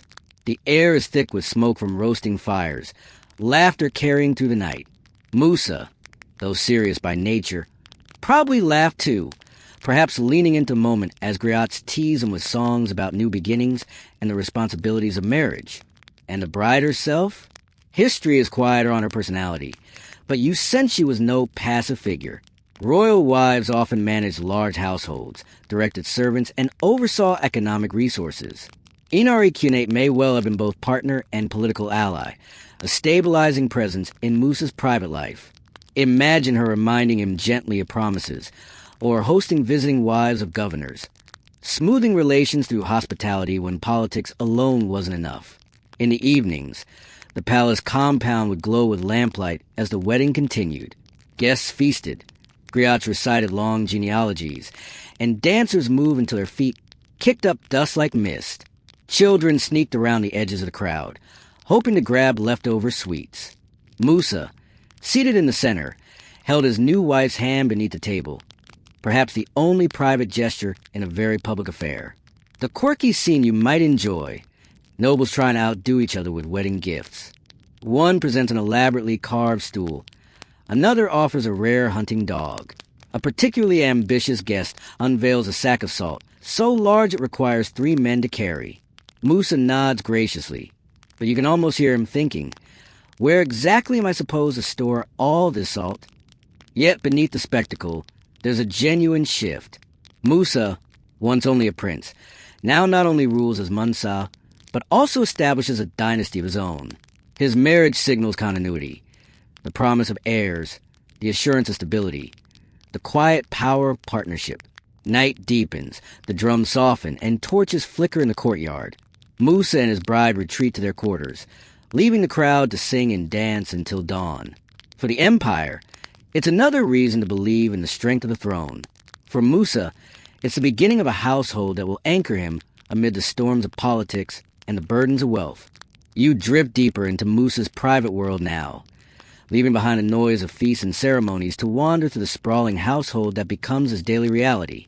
A royal household in Mali was not a cozy cottage with a handful of family members. It was closer to a small village of its own, wives, children, servants, guards, scribes, and attendants moving constantly through courtyards, kitchens, and shaded walkways. Mainstream historians describe royal households of West Africa as enormous institutions, both domestic and political. Musa's home would have included not just family, but also cooks preparing endless millet porridge, stews of fish and vegetables, and trays of honey cakes for noble guests. You imagine the smells drifting to the compound, wood smoke, spices, fresh bread, and the constant clatter of pottery and chatter. The quirky tidbit? In some Malan households, children were given tiny gold ornaments to wear, even as toddlers. Picture Musa's young son waddling across the courtyard with a glittering trinket tied around his wrist, chewing on it while a frantic servant hovers nearby. Pray doesn't swallow the empire's GDP. Musa's daughters may have been adorned with bright indigo dye cloth, their hair braided in intricate patterns, each braid a marker of family pride. Historians still argue how many wives and children Musa had. Some accounts suggest a few prominent spouses. Others imagine dozens, each representing an alliance with a different noble clan. Whatever the number, the effect was the same. Musa's household was a web of loyalty and obligation. Every new marriage tied him to a different region, every child a future bond in Mali's political puzzle. Life inside this household was both grand and chaotic. Servants bustled with trays of food, scribes carried scrolls and ink boards, griots rehearsed songs in shaded corners, and guards patrolled with spears in hand. Musa moved through it all with deliberate calm, acknowledging people with nods, pausing to listen to children's chatter, occasionally settling a squabble about kitchen supplies or missing livestock. His authority stretched even here, into the smallest details. You can picture evenings in the women's quarters, where wives and attendants shared gossip, laughter, and music. Children darted in and out, chasing each other, while griots recited stories to lull them to sleep. Musa might have joined sometimes, sitting cross-legged, listening to tales of Sundiata or verses from Quran, smiling faintly as little hands tugged at his robes. The empire outside was vast and complicated, but here in his household, he found a microcosm of that same complexity: affection, rivalry, loyalty, and constant negotiation. One mainstream fact worth remembering: the household wasn't just family, it was also administration. Many royal decisions began in these intimate spaces. Advisors whispered in Musa's ear at the edge of courtyards. Wives lobbied quietly for their children's futures.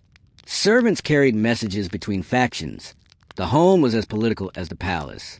The quirky scene? Musa's griots teasing him during private gatherings, turning daily events into playful songs. Perhaps one sang, "The Mansa who can command an army, yet cannot keep his goats from escaping the garden." Musa would chuckle, shaking his head, allowing the humor, because even emperors need to laugh at themselves. Historians still debate how much influence Musa's wives had on policy. Some argue they were silent figures in the background. Others insist they shaped alliances and advised him subtly through domestic channels. Inari Cunate, his principal wife, likely played a major role in stabilizing Musa's rule, managing the household with quiet authority. At night, torches cast long shadows across the compound walls. The hum of crickets fills the air, mingling with the muffled voices of attendants finishing chores. Musa walks slowly through the courtyards, pausing to glance at the stars. Behind him, children's laughter fades into sleep, and the empire, for a brief moment, feels smaller, quieter, contained within the rhythms of family life. And you, tagging along, notice how this household is both intimate and sprawling, human and symbolic. It is Musa's anchor, his training ground for patience, his reminder that ruling a kingdom is not so different from managing a noisy, demanding family. Only the stakes are higher, and the goats are harder to catch. You step out of the family quarters and into the heart of daily court life, where Musa spends much of his time once the crown rests firmly on his head. The palace is no longer just a home. It's a stage, a market, a courtroom, and sometimes even a circus, depending on the day. The rhythms of governance aren't abstract. They unfold with sound, smell, and spectacle, and you're right there in the middle of it all. Mainstream historians note that the Mali court was a vibrant hub, where griots sang constantly. Scribes copied legal judgments, and drummers kept time for ceremonies. Every morning, Musa emerges into the courtyard, attendants parting before him. Petitioners wait bowing low, carrying their disputes and requests. A farmer whose irrigation ditch was blocked, a merchant arguing over caravan tolls, a noble angling for more recognition. Musa listens, weighing each case, his calm presence both reassuring and intimidating. The quirky tidbit? It said that even animals wandered through court life. Chickens pecked at spilled grain, goats tugged at robes, and once in a while, a dog curled up right under Mansa's chair as if it, too, were part of the royal retinue. Imagine trying to argue a legal case about stolen cattle, while a goat loudly protests in the background. Musa, unfazed, continues as if this chaos is perfectly normal, because for him it is. Historians still argue about the exact structure of Mali's court. Was it highly centralized, with Musa directing every detail, or more decentralized, with governors and elders carrying much of the load? What's clear is that Musa placed himself at the center, not as a distant figure, but as a ruler who appeared regularly in public audiences. His presence reminded people that the empire's wealth and power were embodied in him, not some faceless bureaucracy. You imagine sitting on the edge of the courtyard, the air warm, the ground buzzing with voices. Nobles in embroidered robes adjust their seats, griots tune their chorus, and scribes dip their reeds into ink. Musa takes his place on a low throne carved from dark wood, gold ornaments gleaming at his wrists. He doesn't shout, doesn't rush. He lets people speak, nodding slowly, occasionally stroking his chin before delivering judgments that blend fairness with political savvy.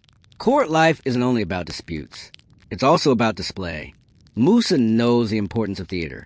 Musicians play while foreign traders present gifts, bolts of cloth, carved ivory, or rare shells from faraway coasts. Musa accepts each with gracious nods, then distributes return gifts, gold dust, fine horses, or cloth woven in Mali. Every gesture is calculated, every smile part of the empire's diplomacy. The quirky scene you can't help but picture. Griots interrupting a dull legal proceeding with exaggerated praise songs about Musa's wisdom. The lion whose shadow cools the desert. The Mansa whose sneeze blesses a harvest. Musa raises an eyebrow, half amused, half resigned, while the disputing farmers roll their eyes and wait for the singing to end. Even in moments of tedium, court life sparkles with humor and ritual. Historians still debate how accessible Musa was to commoners. Some sources paint him as approachable, willing to listen to disputes from ordinary villagers. Others insist that access was tightly controlled, with layers of attendants filtering who could speak to him. The truth is probably in between. Musa balanced ceremony with genuine visibility, showing himself often enough to remind people that the Mansa was no distant myth. At midday, the court breaks for meals. Servants bring steaming bowls of rice and meat, platters of roasted fish, and honey-sweetened drinks. Nobles eat in shaded alcoves while griots continue their recitations, their voices blending with the hum of insects. Musa eats sparingly, never overindulging in public. He knows that restraint is as much a signal of authority as generosity. As the sun dips lower, petitions wind down, musicians quiet their strings, and the court begins to thin. Musa remains seated, eyes lingering on the horizon, as if already planning tomorrow's judgments and gifts. The courtyard grows still, save for the faint bleating of a goat that somehow always manages to sneak back in. And you, lingering nearby, sense how daily court life is both exhausting and hypnotic. It's repetitive, disputes, gifts, songs, feasts, but in that repetition lies stability. Musa turns ordinary routines into rituals of power, making the court a living reminder that the empire is strong, wealthy, and orderly. And in that steady rhythm, day after day, Mali becomes more than a kingdom. It becomes a stage where authority is always on display. You follow Musa back into the courtyard the next morning, and this time your focus sharpens on his role as a judge. Being Mansa meant more than just accepting gifts and hosting feasts. It meant settling disputes that could range from the laughably petty to the dangerously political. The courtroom wasn't a chamber lined with oak panels. It was usually the open air of the palace square, shaded by a massive baobab tree, with grouts humming in the background and chickens wandering through like unpaid extras. Mainstream historians emphasize that Mali's king served as the highest legal authority, blending Islamic law with local customs. Musa, trained in Quranic verses from childhood, now applied those lessons. He presided over disputes with a steady voice, drawing on both the Quran and oral tradition. One day, he might rule on inheritance, deciding which son gets the largest share of land. Another day, he might handle trade disagreements, ensuring that merchants from Timbuktu didn't cheat merchants from Gao. The quirky tidbit? Some disputes were so minor that they must have tested Musa's patience. Imagine him seated regally while two neighbors argue about whose donkey knocked over a clay pot. Griots record such cases with as much seriousness as political treaties, because justice was justice, no matter how small. Picture Musa listening solemnly, then declaring, "The owner of the donkey will replace the pot." Problem solved, empire saved, donkey mildly embarrassed. Historians still argue how impartial Musa truly was. Did he always follow the Quran strictly, or did he sometimes bend rulings to favor allies and punish rivals? Some accounts praise his fairness. Others suggest he wielded justice as a political tool. Perhaps the truth is that Musa was practical, using law both to maintain order and to strengthen his position. You can imagine the scene. Petitioners line up in colorful robes, sweat shining on their brows as they wait. Griots sit to one side, ready to memorialize important rulings in song. Scribes scratch notes onto wooden boards with reed pens dipped in ink. Guards stand at attention, spears gleaming. Musa sits at the center, gold bangles catching the light, his expression calm. A farmer bows, explains his case. A neighbor diverted water from an irrigation ditch, drying his field. Musa listens, asks a few questions, consults an advisor, then delivers judgment. The ditch must be restored, compensation paid in grain. The farmer beams, bows again, and backs away, satisfied that the king has listened. But Musa also deals with heavier matters. Imagine accusations of theft between caravan leaders, where a single ruling could affect trade routes worth thousands of dinars. Musa listens carefully, weighing not only evidence but the political ripples of his decision. If he favors one side too much, the other might disrupt trade or withdraw loyalty. His judgment isn't just about fairness. It's about stability. The quirky scene comes when griots dramatize these rulings. A griot might chant in rhyme. The Mansa who weighed water and grain, whose words turn quarrels into peace. Musa sits quietly, pretending not to be flattered, while the crowd nods in agreement. It's justice, but with a soundtrack. Historians still debate whether Musa's reputation as a fair judge was genuine or carefully cultivated propaganda. What seems undeniable is that his judgments, however ordinary, contributed to his aura. People believe him to be just, and in an empire this large, belief was as important as fact. By evening, Musa rises from his seat, stretches his legs, and walks back into the palace. His mind must hum with the day's cases, small quarrels about goats, significant disputes over land, and the constant balancing act of law and politics. He pauses in the prayer hall, reciting a verse under his breath, perhaps seeking strength for the endless judgments ahead. And you, trailing behind, notice something soothing in the rhythm of it all. Justice here isn't swift drama. It's steady, careful, almost sleepy in its repetition. Case after case, word after word, Musa shapes an empire not only with armies and gold, but with the quiet authority of law, delivered beneath the shade of a tree. You walk with Musa now as the rhythm of court life shifts towards something more permanent. Construction. It begins modestly, repairing walls, strengthening gates, expanding storehouses. But soon Musa's vision grows. He doesn't just want to rule. He wants to leave a mark written in brick and timber, one that people can touch, walk through, and pray inside. Mainstream historians record that one of Musa's earliest initiatives as Mansa was sponsoring mosques and learning centers. Islam had already spread deeply into Mali, but Musa wanted to emphasize its role in his reign. He called architects, masons, and laborers to Niani and other towns, instructing them to raise new structures. Imagine the bustle. Piles of sun-dried bricks stacked in neat rows, wooden scaffolding creaking in the heat, and workers shouting to one another over the hammering of pegs. The quirky tidbit? In some early building projects, materials included not just mud, brick, and timber, but also beaten earth mixed with butter or milk to strengthen plaster. You can picture a bewildered herdsman watching his cow's milk being hauled off to coat a mosque wall, muttering that this was not what he expected when he led them to pasture. The walls, however, gleamed in the sun, smooth and durable. Historians still argue whether Musa's building projects were primarily religious or also political. Some scholars see them as acts of piety, proof of his devotion to Islam. Others suggest they were deliberate displays of wealth and authority, designed to remind subjects and visitors alike that Mali's king could summon entire towns to build at his command. Both explanations ring true. Faith and politics intertwine like fibers in a woven mat. You imagine Musa standing in the half-finished courtyard of a new mosque. The smell of wet clay fills the air, and dust clings to his sandals. Children run past carrying small bricks, eager to help. The imam blesses the work with prayer, while griots already composed verses about the Mansa, whose hand turned dust into sanctuaries.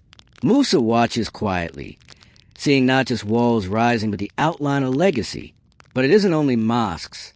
Musa commissions palaces, markets, and granaries. He orders irrigation works to be improved so fields can sustain larger populations. In one town, he hears complaints about flooding and commands the building of embankments. In another, he invests in new wells, ensuring caravans can stop for water. Construction for Musa is more than prestige. It's infrastructure, the skeleton of an empire. The quirky scene you can almost hear.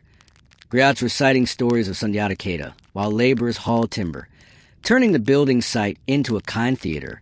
A mason wipes sweat from his brow and grins, telling his apprentice that one day people will pray here and never know how crooked the scaffolding looked at first. Mainstream accounts also describe how Musa brought in foreign builders, sometimes North African craftsmen, familiar with Islamic architectural styles. Their techniques blended with local traditions, creating a uniquely West African form. Mud brick walls reinforced with timber beams that jutted outward like ribs. These beams, still visible in structures like the mosques of Jen and Timbuktu, serve both as decoration and practical footholds for replastering during annual maintenance. Musa's building projects weren't only functional. They were a new aesthetic. Historians still debate whether Musa's architectural passion was sparked before or after his pilgrimage to Mecca. Some argue these early projects foreshadowed the grand construction boom that followed his famous journey. Others say the pilgrimage itself inspired him, showing him monuments in Cairo and Mecca that he later sought to recreate in Mali. But already, before he leaves his homeland, Musa is sketching his intentions in brick and mud. As evening falls, workers rest on scaffolds, their clothes streaked with clay. The half-built mosque glows orange in the setting sun, its rising walls casting long shadows. Musa lingers, hands clasped behind his back, already thinking of the next project, the next town, the next monument. His reign is not yet legendary, but with every wall raised, with every arch molded, he is building more than structures. He is building permanence. And you, leaning against a pile of bricks. Notice how soothing the rhythm is. The scrape of trowels, the thud of hammers, the steady hum of chants as men and women work together. Its construction as lullaby, architecture as a quiet heartbeat of empire. You wander with Musa now into the shade of a baobab tree, where voices rise not in song or judgment but in argument. The kind of argument that doesn't end with spears or bribes, but with words. This is Musa's intellectual side, the one that hungers for more than gold and land. He wants ideas, debate, and learning to take root in his empire as firmly as millet in the fields. Mainstream historians emphasize that Musa valued scholars, both local and foreign, and often invited them into his court. You picture circles of men sitting cross-legged on mats, Qurans open before them, or scraps of parchment filled with Arabic script balanced on knees. Some debates are theological. How best to interpret verse, how prayer time shift with the seasons, how law should be applied in the Sahel, where traditions mix freely. The quirky tidbit? Sessions often took place outdoors beneath shady trees, where breezes rustled leaves and goats sometimes wandered right through the discussion. Imagine a philosopher passionately explaining divine justice, while a goat sneezes nearby. Musa listens unbothered, because for him the conversation matters more than the setting. Historians still argue whether Musa himself was a deep intellectual or simply a patron who enjoyed surrounding himself with clever people.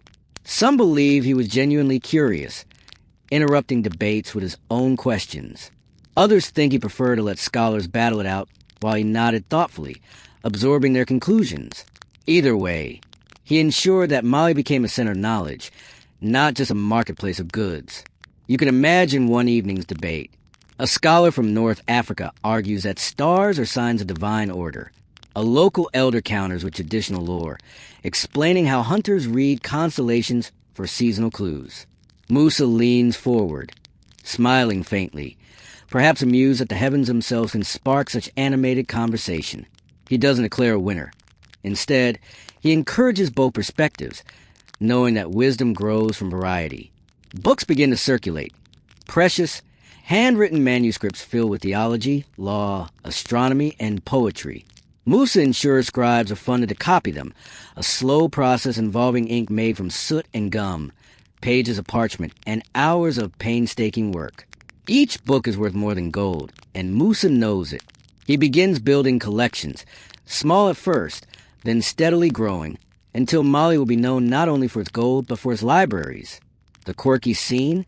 Sometimes debates drift into practical matters, like whether eating watermelon after sunset counts as wasteful indulgence. Musa chuckles, letting the scholars fuss, while servants bring trays of sliced fruit anyway. Intellectual ambition doesn't have to be humorless. Historians still puzzle over how far Musa's patronage reached before his famous pilgrimage. Was he already importing scholars from Cairo, or did most arrive later, after his reputation spread? Some say he began early, laying the groundwork for Timbuktu's later fame. Others argue his intellectual projects only blossomed once his wealth dazzled the Islamic world. The timeline blurs, but the intent is unmistakable. Musa wanted Mali to think as well as trade. At dusk, lanterns flicker, casting a golden glow on scrolls and faces alike. The hum of debate softens, replaced by the chant of evening prayers. Musa bows with the others, forehead to the earth, then rises slowly, eyes bright. Around him, scholars pack their texts, still whispering arguments as they leave. The night air fills with a mingled sense of wood smoke and river breeze. And you, sitting at the edge of the circle, notice how soothing the cadence of learning is. Words weave together like threads, debates flow like rivers, and Musa sits calmly at the center, patient, curious, deliberate. For him, empire is more than soldiers and gold. It's also the hum of voices beneath trees, the ink drying on parchment, the laughter of scholars who argue fiercely and then share a meal. And in that rhythm, Mali grows not only richer, but wiser. You drift now beyond the courtyards and lecture circles, following the long caravans that carry Musa's empire across the desert. Trade is not a background detail in his reign. It is the bloodstream, pulsing with gold, salt, ivory, cola nuts, and stories. Without trade, Mali would be a jewel hidden in sand. With trade, it glows so brightly that the world cannot look away. Mainstream historians remind us that Musa's Mali controlled the trans-Saharan routes, the arteries that link West Africa to North Africa, and from there to the Mediterranean and Middle East. Caravans stretched for miles, lines of camels swaying like ships on a golden sea.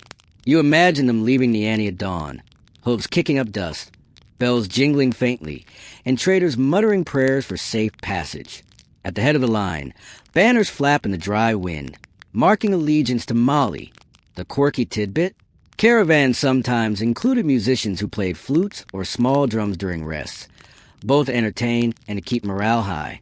Picture weary traders sitting around a campfire after a day of trudging across dunes, smiling faintly as a simple tune drifts over sand. Even commerce needed rhythm. Historians still argue about the exact volume of trade Mali handled. Some chronicles claim Mali provided nearly half the world's known gold during Musa's time, while others say those figures are exaggerated by foreign storytellers dazzled by their encounters. Whether the numbers were precise or not, the impression was the same. Mali was gold, and Musa was Mali. You walked beside one caravan, dust coating your sandals. Camels groan under their loads of salt bricks from Gaza, stacked like pale tombstones. In return, they will carry back gold dust from bambuk, ivory tusks gleaming, and bundles of cola nuts prized for their stimulating bitterness. Merchants haggle constantly over weights, over tolls, over who gets a drink from the scarce wells first. Each argument ends in compromise, because the desert punishes stubbornness more harshly than any Mansa. At way stations, traders meet Tuareg guides who know the dunes like maps etched in memory. These guides tell stories of sandstorms that bury entire caravans, of mirages that lure men to their deaths. Musa, hearing such tales, ensures that his caravans are well supplied and protected, because he knows trade is not just profit, it is survival. The quirky scene? Traders sometimes carry gossip as eagerly as gold. A caravan might arrive in Niani not only with salt, but with news that a scholar in Cairo has written a new commentary, or that a sultan in Morocco has quarreled with his cousin. Musa's court thrived on this information, treating it like another form of treasure. Historians still debate whether Musa's economic policies deliberately limited gold exports to maintain value. Some say he carefully balanced supply. Others argue he let markets flood freely. Whatever his intent, his reign made Mali synonymous with wealth. Maps drawn in Europe later depicted West Africa with a golden king, a direct echo of the caravans that spread Musa's fame. And you, pacing alongside these camels, notice how the rhythm of trade is strangely hypnotic. The sway of the animals, the crunch of hooves on sand, the constant jingling of bells. It becomes a lullaby of commerce. Musa doesn't have to march here himself. His presence travels with the caravans, woven into every pouch of dust, every sack of salt. When the caravans return, markets in Niani burst with energy. Traders unload goods, women sell food to weary men, griots sing of journey survived. Musa walks among them, nodding to merchants, ensuring taxes are collected, but generosity flows too. The empire prospers, not just in coins and dust, but in the steady hum of exchange that links villages to deserts, deserts to seas, seas to the world. You return to Musa's palace just as he begins to plan something unprecedented. His pilgrimage to Mecca, the great Hajj that will carry his name across continents. This isn't a decision made lightly. The pilgrimage is both an act of devotion and a statement of power, and Musa intends to make it unforgettable. Mainstream historians agree that Musa's Hajj took place around 1324. For Muslims, the pilgrimage is a spiritual obligation, a journey of humility. But for Musa, ruler of one of the richest empires on earth, humility came wrapped in gold dust. He begins with meticulous planning. How many camels? How many servants? How much food? How many gifts? He doesn't just want to travel. He wants to move across the Sahara like a rolling city. The quirky tidbit? Chroniclers claim Musa brought with him thousands of people, including 60,000 attendants and 12,000 slaves, each carrying golden staffs. Some accounts even say 80 camels carried hundreds of pounds of gold dust each. Picture the spreadsheet nightmare if someone had to keep inventory. One camel sneezes, and there goes a month's budget. Historians still argue about the accuracy of those numbers. Were they exaggerated by dazzled observers? Or did Musa truly assemble such a monumental entourage? Some scholars believe the figures were inflated to highlight his wealth. Others argue that even if halved, the scale would still have been staggering. Regardless, the legend is that Musa's caravan was less pilgrimage, more moving empire. You can imagine the palace in the days of preparation. Courtyards echo with the bray of donkeys, the grunt of camels being loaded, the clatter of pots and pans. Servants scurry with lists, scribes mark down supplies, and griots rehearse songs that will be performed in foreign courts. Musa walks calmly among them, issuing instructions, inspecting gifts of gold to be presented along the way. Bracelets, ingots, dust-sealed in leather bags. The people of Niani watch in awe as the procession grows. Farmers shake their heads at the sheer number of animals. Children gape at camels draped in fine cloth, their saddles trimmed with gold. Even nobles whisper, "Is all this necessary?" Musa answers not with words but with action, ensuring that his pilgrimage will announce Mali's greatness to every city it passes. The quirky scene? Imagine one poor accountant trying to keep track of exactly how much gold dust is being loaded. His inkboard is smudged with numbers, his face streaked with sweat. Every time a servant passes with another pouch of gold, he groans, scratches down a figure, then mutters, "Historians will never believe this." And indeed, centuries later, they still debate it. Musa's preparations extend beyond wealth. He organized the scholars and imams to travel with him, ensuring that the journey is as much about faith as spectacle. He selects musicians to provide rhythm during the long march, turning the caravan into both a prayer procession and a parade. He knows that in foreign lands, people will judge not only his gold but his devotion, his knowledge, and his generosity. Historians still puzzle over Musa's intentions. Was this pilgrimage primarily about personal faith, or was it a calculated diplomatic mission? Likely both. Musa was deeply pious, but he also understood that Islam connected Mali to a vast world stretching from Cairo to Baghdad. By appearing in Mecca with unmatched wealth, he could put Mali firmly on the global map. As the final day of departure approaches, the city of Niani vibrates with noise. Camels groan, drums beat, griots sing, and the air fills with dust as the caravan lines up.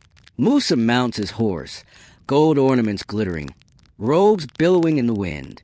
He looks not just like a pilgrim, but like the embodiment of Mali's fortune, setting out on a journey that will astonish the world. And you, standing at the edge of the crowd, feel the hum of anticipation. The empire is not just sending its ruler to Mecca, it is sending its reputation, its wealth, its story. Every pouch of gold, every shimmering staff, every weary servant is part of a grand message. Mali is rich, Mali is powerful, and its king is determined to show both devotion and magnificence in equal measure. You join the caravan as it rolls slowly out of Niani, dust rising in thick clouds, the sound of camel bells clanging in uneven rhythm. The pilgrimage has begun. For Musa, this is not a simple journey of faith. It is a logistical performance, a moving empire stretched across desert roads. Mainstream historians describe the Hajj caravan as extraordinary in scale. Tens of thousands of people, from soldiers to servants to scholars, march in ordered lines. At the center rides Musa, robed in fine cloth, a golden staff in hand, calm and composed. Around him, banners flap in the dry wind, and the smell of spices and roasted grain lingers as cooks prepare meals for the endless column. The quirky tidbit? Chroniclers note that the caravan was so large it sometimes took an entire day just to pass a single village. Imagine villagers standing at their gates, staring as line after line of camels, donkeys, attendants, musicians, and slaves file past. By the time the last camel disappears, the sun has already shifted in the sky, and the villagers are still blinking in disbelief. Historians still argue about the exact route. Some suggest Musa's caravan traveled along the Niger, then veered north across the Sahara to reach Egypt. Others imagine slightly different paths, depending on which oases could sustain so many travelers. What's certain is that the journey was grueling. Sandstorms battered the procession, wells dried too quickly, and the desert stretched endlessly, a landscape that could make even the wealthiest king feel small. You imagine a typical day. At dawn, the caravan stirs. Camels grunt as loads are strapped on. Servants rub sore feet. Griots pluck strings to keep spirits high. Musa rises from his tent, offers morning prayer, then mounts his horse. The column stretches across the horizon, shimmering in heat haze. By noon, the desert sun feels like a weight pressing on every head, but still the line moves forward, step by step, mile by mile. Food and water are carefully rationed. Grain is measured into baskets. Animals watered at precise intervals. Musa ensures strict order. Chaos in such a caravan could mean death. And yet, he also keeps morale with generosity. When wells yield enough, he orders extra water shared freely. When food is plentiful, he commands that roasted meat and sweets be given not only to nobles, but to servants too. His leadership is practical, but also theatrical. Even in hardship, Musa wants a caravan to reflect abundance. The quirky scene? Musicians accompany the march, their flutes and drums carrying oddly cheerful tunes across the sands. At night, around campfires, these tunes swell into full performances, with griots singing of Sundiata and the greatness of Mali. Traders from distant lands, joining briefly for protection. Marvel at this, an army that prays by dawn, sings by night, and showers gold dust at every stop. Historians still debate whether Musa's caravan was too extravagant. Some argue it drained resources. Others say it demonstrated Mali's surplus. But one thing is clear, the spectacle worked. Villages, oases, and towns remembered the procession long after it passed. Word spread ahead like desert wind. An African king was on his way to Mecca, and he was bringing rivers of gold with him. At night, you sit near the edge of the camp listening. The desert is quiet except for crackling fires, the shuffle camels, and soft voices reciting prayers. The stars are fierce and endless, stretching like a jeweled ceiling above the weary travelers. Musa walks among his people, stopping to speak to servants, listening to scholars debate quietly, pausing at the musicians' circle to nod in appreciation. He is king, but also pilgrim, part of something larger than even his empire. And you, drifting in the rhythm of the caravan, sense the hypnotic quality of the march. The sway of camels, the crunch of footsteps, the murmured prayers.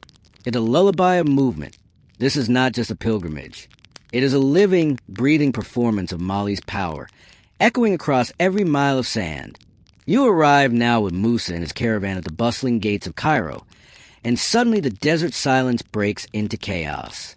Merchants shout, donkeys bray, spices perfume the air, and the Nile glimmers like a sheet of polished glass. For Musa, it's the halfway point of his pilgrimage, and the moment when his wealth will ripple across the known world. Mainstream historians agree that Musa's entrance into Cairo in 1324 was unforgettable. His caravan, immense and glittering, poured into the city like a tide of gold. Thousands of attendants in fine fabrics followed, camels groaning under sacks of dust, and guards shining with gilded weapons. Musa himself rode at the center, calm, almost understated in demeanor, but surrounded by a display so dazzling that understatement wasn't really possible. The quirky tidbit? Chroniclers claim the people of Cairo were stunned into gawking silence at first, then erupted into cheers and laughter. Shops closed just so their owners could stand in the street and watch. One story insists that the crowd was so thick that a baker couldn't deliver bread for hours, leaving parts of the city hungry not because of famine, but because everyone was too busy staring at Musa's parade. Historians still argue whether Musa deliberately flooded Cairo with gold or whether his generosity simply got out of hand.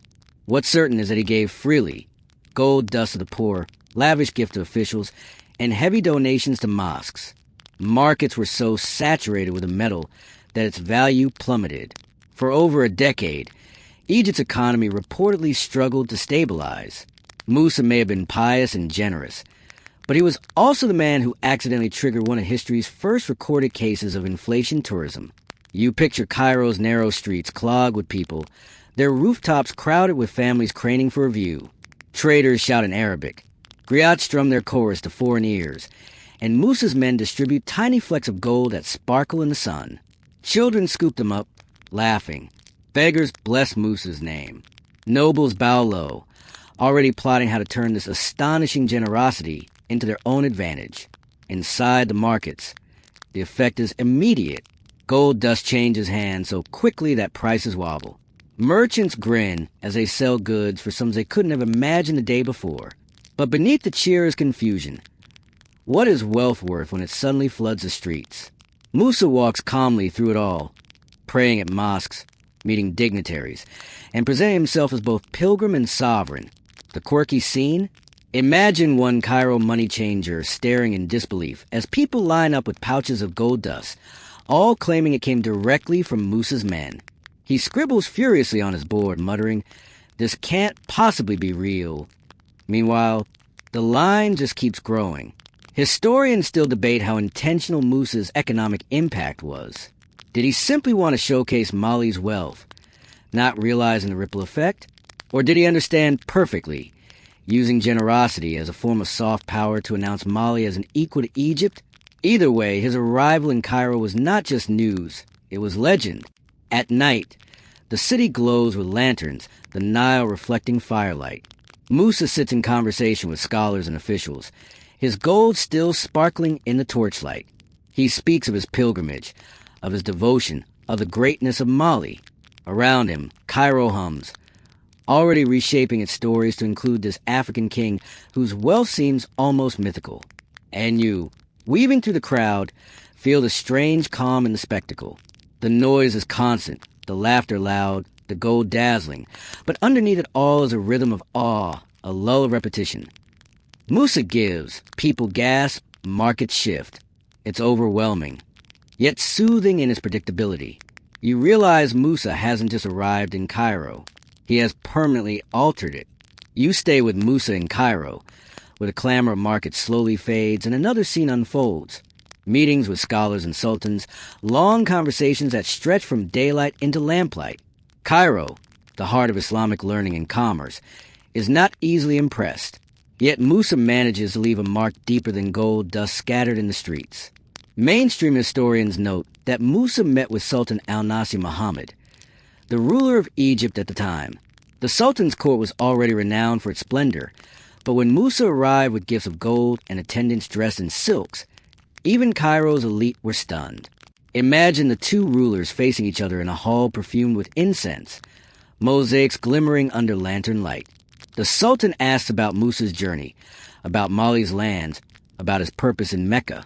Musa responds with calm assurance, mixing humility with hints of grandeur, like a man who knows how to pray and how to negotiate in the same breath. The quirky tidbit?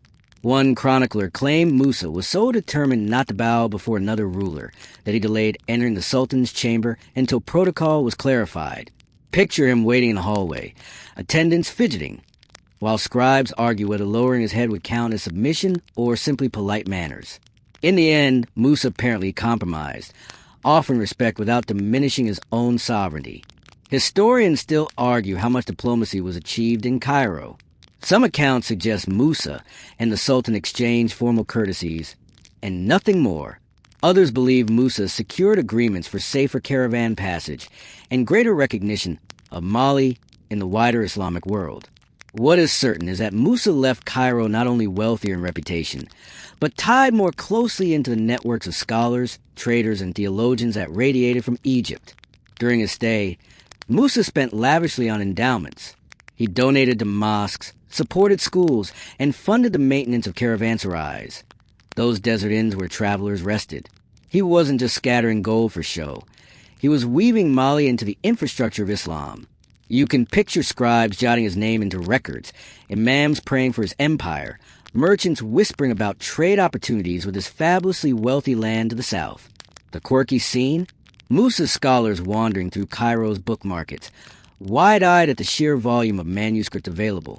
One of them clutches a newly purchased commentary on astronomy, grinning like a child with a sweet cake, while another mutters about how to carry all these fragile texts back across the Sahara. Even in the bustle of wealth, learning remains a treasure. Historians still debate whether Musa's generosity in Cairo was calculated diplomacy or simply pious zeal. Did he intend to impress the Islamic world? Or was he genuinely overwhelmed by devotion? Perhaps both. Musa was a man of faith, but also a ruler who understood the power of image. By giving more than anyone expected, he ensured his name would be carried across deserts and seas, woven into songs and maps. At night, Cairo glows with thousands of lamps, their reflections shimmering on the Nile. Musa retires to his quarters, but his presence lingers in the streets. People still whisper about the gold he gave away, the sight of his attendants, the sound of his musicians. Somewhere, a griot strums softly, already turning the day's events into verse.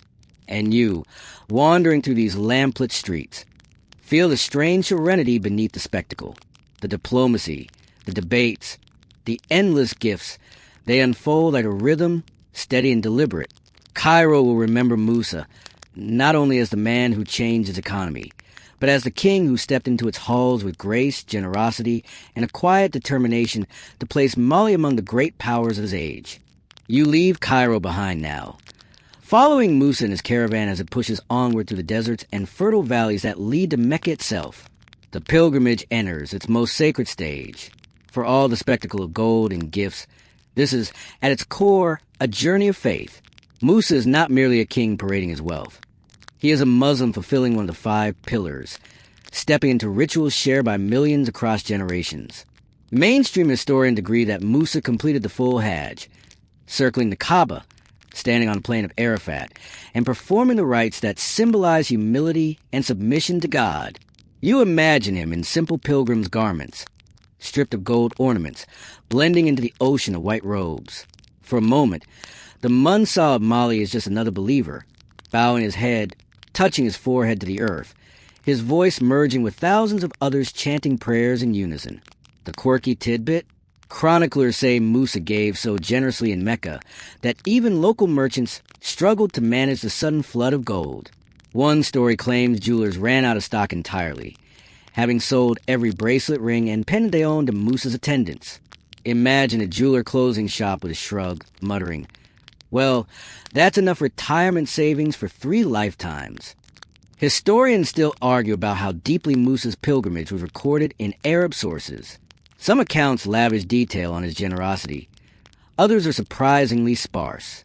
Perhaps some saw him as just another pilgrim, while others were dazzled by his entourage.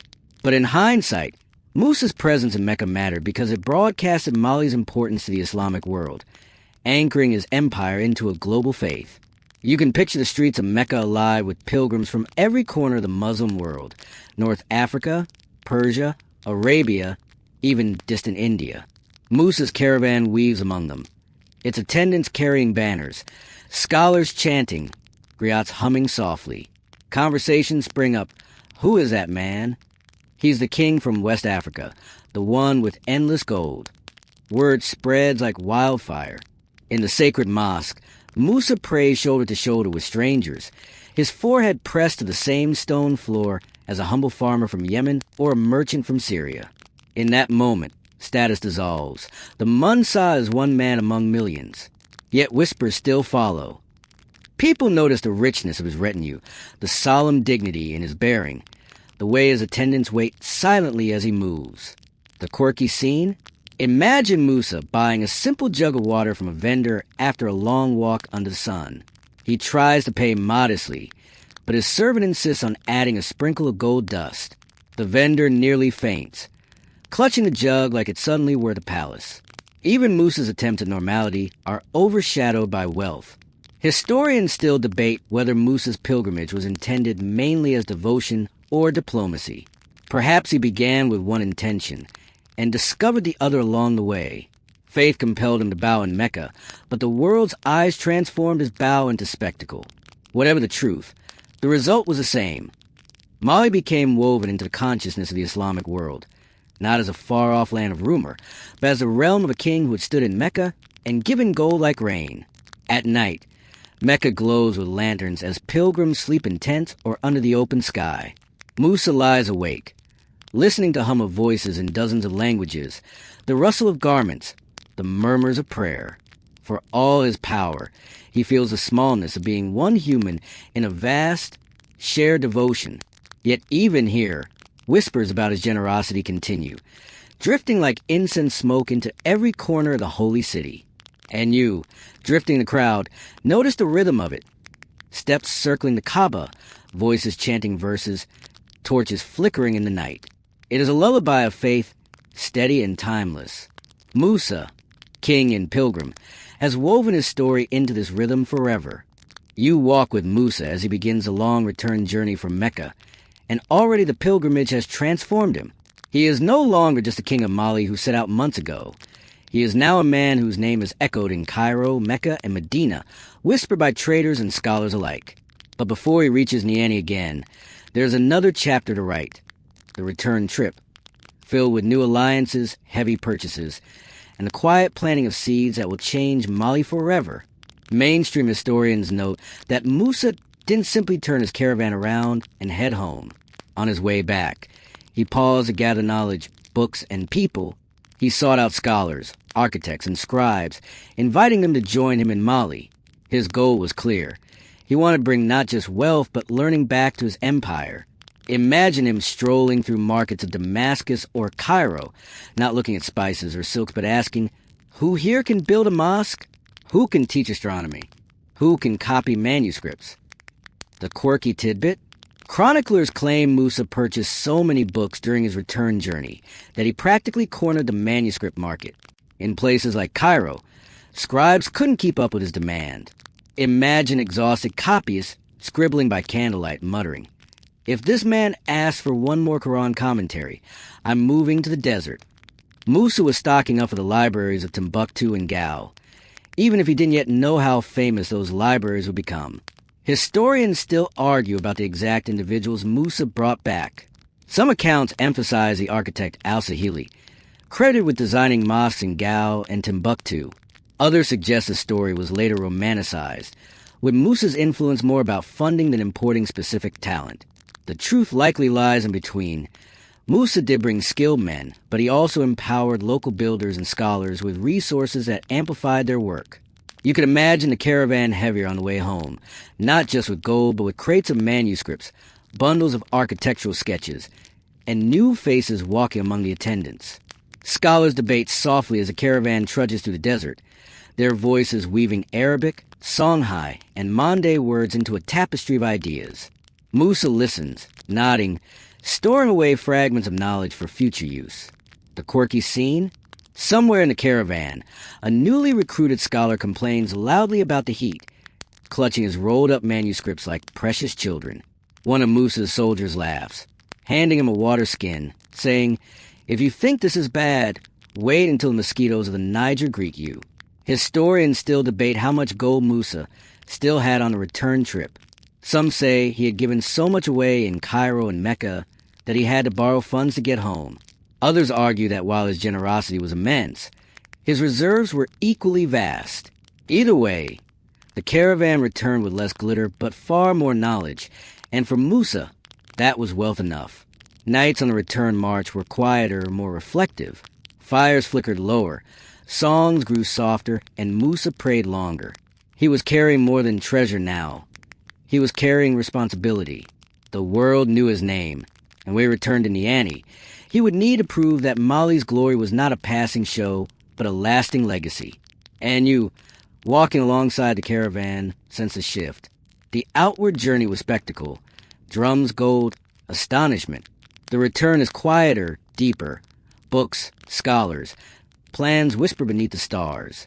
It's as if the empire itself is exhaling, preparing for the monumental changes that Musa will soon set into motion once he steps again onto Malian soil. You follow Musa as the long caravan crests dunes and passes oases, the desert stretching endlessly, yet every step bringing him closer to home. The return is not the triumphant parade of the outward journey. It is slower, more worn, but laden with treasures of a different kind. Musa has gathered books, scholars, and artisans. His caravan now hums with knowledge as much as with gold. Mainstream historians describe Musa's return as arduous. The Sahara does not soften its edges just because you carry manuscripts or the title of Mansa. Sandstorms lash the procession. Camels collapse under heat, and water skins empty faster than planned. Musa's attendants struggle, servants groan, but the rhythm of march continues, steady as a drumbeat. This is the cost of pilgrimage. Faith tested not just by prayer, but by survival. The quirky tidbit? Some stories say that on the way back Musa passed through Cairo again, and by then the inflation he had caused was still rippling through the city. Moneylenders and traders reportedly tried to coax him into borrowing gold to stabilize the economy he had destabilized. Picture Musa scratching his beard, politely declining with the calm expression of a man who knows he's already left a permanent dent in someone else's market. Historians still argue whether Musa deliberately slowed his return to gather more knowledge, or whether delays were caused by logistical strain. Some accounts suggest he lingered to recruit skilled men and scholars. Others think the sheer size of the caravan made quick travel impossible. What is certain is that Musa did not waste a return trip. He collected ideas, people, and stories the way others collected spices or jewels. You imagine one evening camp along the Niger Bend, fires crackling low, griots singing softer than usual. Scholars huddle around lanterns, debating theology. Architects sketch outlines in the sand, showing how walls might rise in Timbuktu. Soldiers swap tales of Mecca's markets, exaggerating for laughs. Musa sits apart, gazing into the flames, hands clasped. His mind is already in Mali, picturing libraries, mosques, and cities greater than any the empire has yet seen. The quirky scene? A group of young attendants, weary of sand and sermons, stage mock debates imitating the scholars. One boy argues passionately that dates are the best travel food. Another insists it's dried fish. Musa overhears, chuckles, and lets them be. Even in exhaustion, humor drifts to the camp like a small mercy. Mainstream sources emphasize that Musa returned not just with physical goods, but with prestige. The pilgrimage had announced him to the Islamic world as a ruler of staggering wealth and devotion. Now, he carried back the responsibility of living up to that reputation.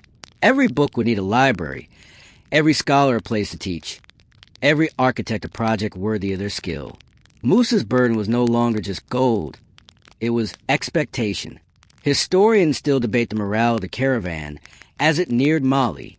Were the people energized by what they had seen, or simply weary and ready to collapse into their own beds? Probably both. Yet when the city of Niani came into view, dust on the horizon giving way to walls and courtyards, a wave of relief must have passed through them all. Musa dismounts at the gates, robes faded from travel but presence undimmed.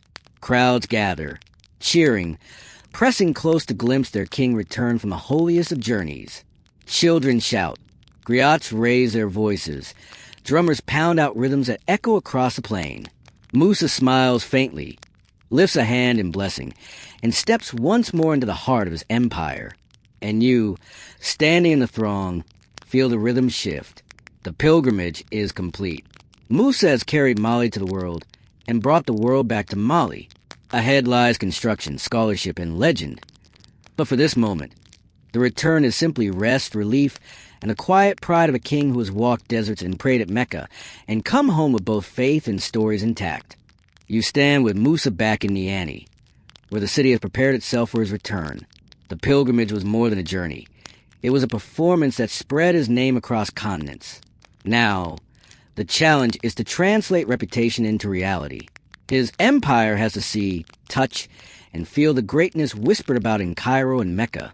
So Musa begins to build not only palaces and mosques, but a vision of Mali that will outlast him. Mainstream historians often highlight Musa's massive building projects after his return. He is credited with constructing mosques in Gao and Timbuktu, as well as expanding Niani itself. These weren't modest mud-brick prayer halls. Musa wanted grandeur. He invited architects and masons, some local, others possibly foreign, to turn his empire into a landscape of sacred geometry and monumental walls. The quirky tidbit? Chroniclers claim that Musa commissioned the Jingareba Mosque in Timbuktu, supposedly designed by an Andalusian architect named Al-Sahili. The story may be half legend. Historians still debate whether Al-Sahili truly designed it or if local builders deserve the credit. Either way, Musa ensured the mosque rose in monumental form, its jutting wooden beams doubling as scaffolding supports and permanent decoration. Imagine workers clambering up those beams like rungs of a ladder, replastering walls while griots sang verses about progress. Historians still argue whether Musa's return truly transformed Timbuktu instantly into a hub of learning, or whether the legend grew over decades. Some sources describe immediate construction of mosques and madrasas. Others believe the city's reputation matured gradually. What is clear is that Musa invested heavily, turning Timbuktu from a desert outpost into a beacon of knowledge. Picture Niani's palace courtyards bustling with activity. Architects spread parchment sketches across mats. Scholars haggle over where to build schools, and builders argue about how many bricks can be made before the rainy season. Musa listens, nods, and assigns tasks with calm authority. He distributes gold not as careless gifts now, but as investments, each coin buying stone, labor, or ink that will etch his vision into reality. The quirky scene? One young mason dares to ask Musa why so many mosques are needed when one prayer hall could suffice. Musa smiles faintly and replies, "One prayer hall for God, many for the people." The mason bows, a little embarrassed, while his fellow workers chuckle softly. Mainstream fact: Musa also built infrastructure beyond mosques. Roads were repaired, markets expanded, and wells deepened. His project improved not only prestige, but daily life. Farmers had easier access to irrigation, traders enjoyed safer routes, and scholars had places to teach. The empire thrived because he invested in both glory and practicality. Historians still debate how much of this was inspired by what Musa saw abroad. Did Cairo's mosque spark his imagination? Did Mecca scholars convince him that learning was the true wealth of a kingdom? Probably both. His pilgrimage opened his eyes, and back in Mali, he poured those visions into clay, timber, and stone. Evenings in Niani now echoed with hammering and singing, construction blending with music. The smell of wet earth and plaster hung in the air. Musa walked through half-built courtyards, robes brushing against scaffolds, pausing to touch walls as if blessing them. He wasn't just building for his time. He was building for memory. And you, trailing behind him, feel the rhythm of empire shifting again. The pilgrimage announced Mali to the world. The building projects Anchor Mali at home. Gold dust dazzled Cairo, but walls, libraries, and mosques will root his greatness in soil and story. Every brick carries a promise that Mali is not a room or wealth. It is a place where faith, trade, and knowledge meet under the steady hand of Mansa Musa. You step with Musa into Timbuktu, a city that had already existed as a trading outpost, but now begins to glow under his touch. After the pilgrimage, Musa brings with him not only wealth but vision, and Timbuktu becomes a canvas. Traders, scholars, and masons converge here, turning a dusty stopover into a city whose name will echo in distant lands as a synonym for mystery and learning. Mainstream historians highlight Timbuktu's transformation in this period. Musa funds mosques like the Jingareber and promotes madrasas, Islamic schools where students gather to study theology, law, astronomy, and language. You imagine courtyards filled with a murmur of voices, scholars leaning over wooden boards covered in fresh ink, students reciting verses by lamplight. The city hums not only with trade, but with thought. The quirky tidbit? Manuscripts in Timbuktu were often copied on parchment made from gazelle skin, and sometimes even bound with leather decorated so beautifully that the covers themselves became treasures. Picture a nervous scribe smoothing a gazelle hide on a desk, muttering about ink blotches, while outside the market traders argue about salt and cola nuts. Learning and commerce intertwine in the city's pulse. Historians still argue whether Timbuktu's fame as a center of learning was immediate under Musa or blossomed in the decades after his reign. Some sources insist Musa's investment laid the foundation that later rulers expanded. Others suggest that even in his time, scholars were already flocking to Timbuktu because they sensed the wealth of patronage waiting for them. Either way, Musa is remembered as the spark that lit the flame. You walk through its streets in his shadow. Merchants shout in Songhai, Mande Arabic, and Berber tongues. Gold dust exchanges for salt bricks, ostrich feathers, and books carried across deserts. At the mosque, imams call for prayer while griots strum chorus in shaded courtyards. The mix of sound is hypnotic. Half commerce, half devotion, all woven into the city's fabric. The quirky scene? A caravan arrives carrying not only goods but rumors. They say in Europe, map makers now draw a black king holding gold in West Africa. Musa laughs softly when told, brushing it off as exaggeration, though deep down he knows the rumors only add to Mali's prestige. Mainstream fact: Timbuktu's position at the edge of the desert made it ideal for caravans. It became a funnel where Saharan trade met Niger River commerce. Musa capitalized on his geography, ensuring the city had mosques, markets, and lodging that made it not just a stop, but a destination. Historians still debate Musa's personal presence in Timbuktu. Did he walk its streets often, or mostly direct projects from Niani? Some argue he oversaw construction in person. Others think he entrusted governors and architects. Regardless, his influence is stamped into its foundations. At night, lamps flicker along Timbuktu's sandy streets. Scholars continue their recitations under the stars, while traders pack goods for the next morning's deals. Musa sits in a shaded courtyard, listening to debates about law and astronomy, nodding quietly. His vision is clear. Mali will not only be a land of gold, it will be a land of books, a kingdom whose wealth glitters as much in parchment as in dust. And you, pacing through the city, sense how soothing the rhythm has become. The call of traders, the scratch of pens, the chant of prayers. Each sound blends into a lull of progress. Timbuktu is no longer just a name on a caravan route. Under Musa, it is a symbol, a beacon, a promise that Mali's greatness will shine in both coin and ink. You find yourself standing before the rising walls of the Jingareba Mosque, the desert sun striking against its mud brick surface, wooden beams jutting outward like ribs frozen mid-breath. This is Musa's masterpiece, one of the clearest fingerprints of his reign. The city of Timbuktu is alive with markets and caravans, but here the sound is different. Hammers on clay, voices chanting prayers, the low hum of laborers shaping faith into architecture. Mainstream historians tell us that Jingareba Mosque was commissioned by Musa in 1327. Its design often attributed to the Andalusian architect Abu Ishaq al-Sahili, though this attribution remains debated.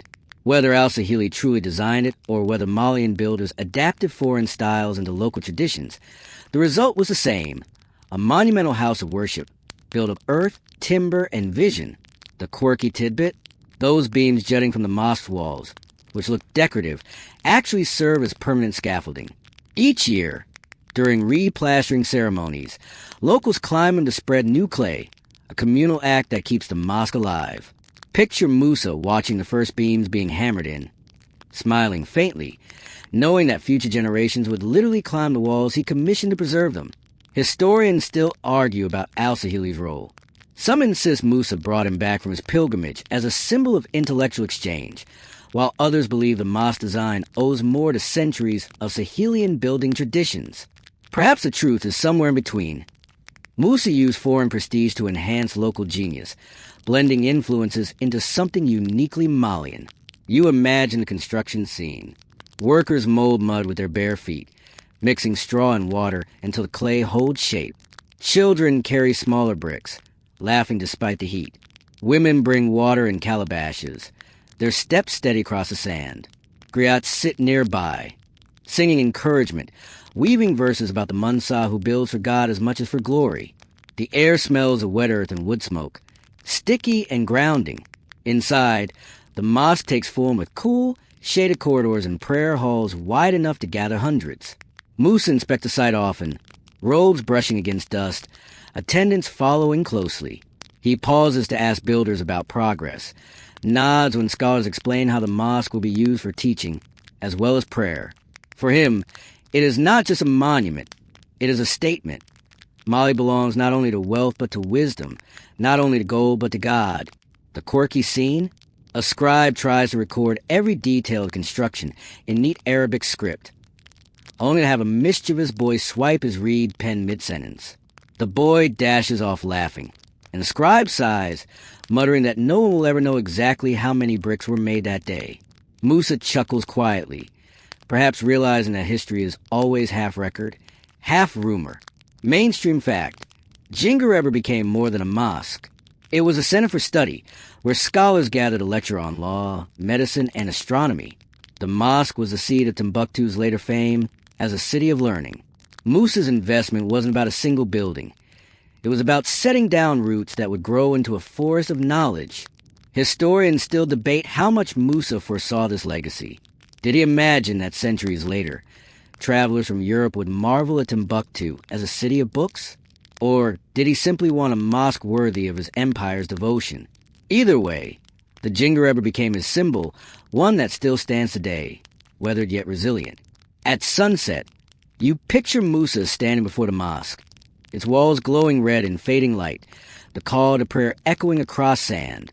Workers wipe clay from their hands, children chase each other across the courtyard, and griots lift their voices once more. The Mansa who built with earth, but left a legacy of stone.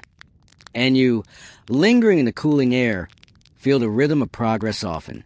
The scrape of clay, the hum of prayer, the steady heartbeat of city growing wiser. All blends into a lullaby construction. Musa doesn't just rule, he builds, and in the rising walls of Jingareba, you hear the empire breathing.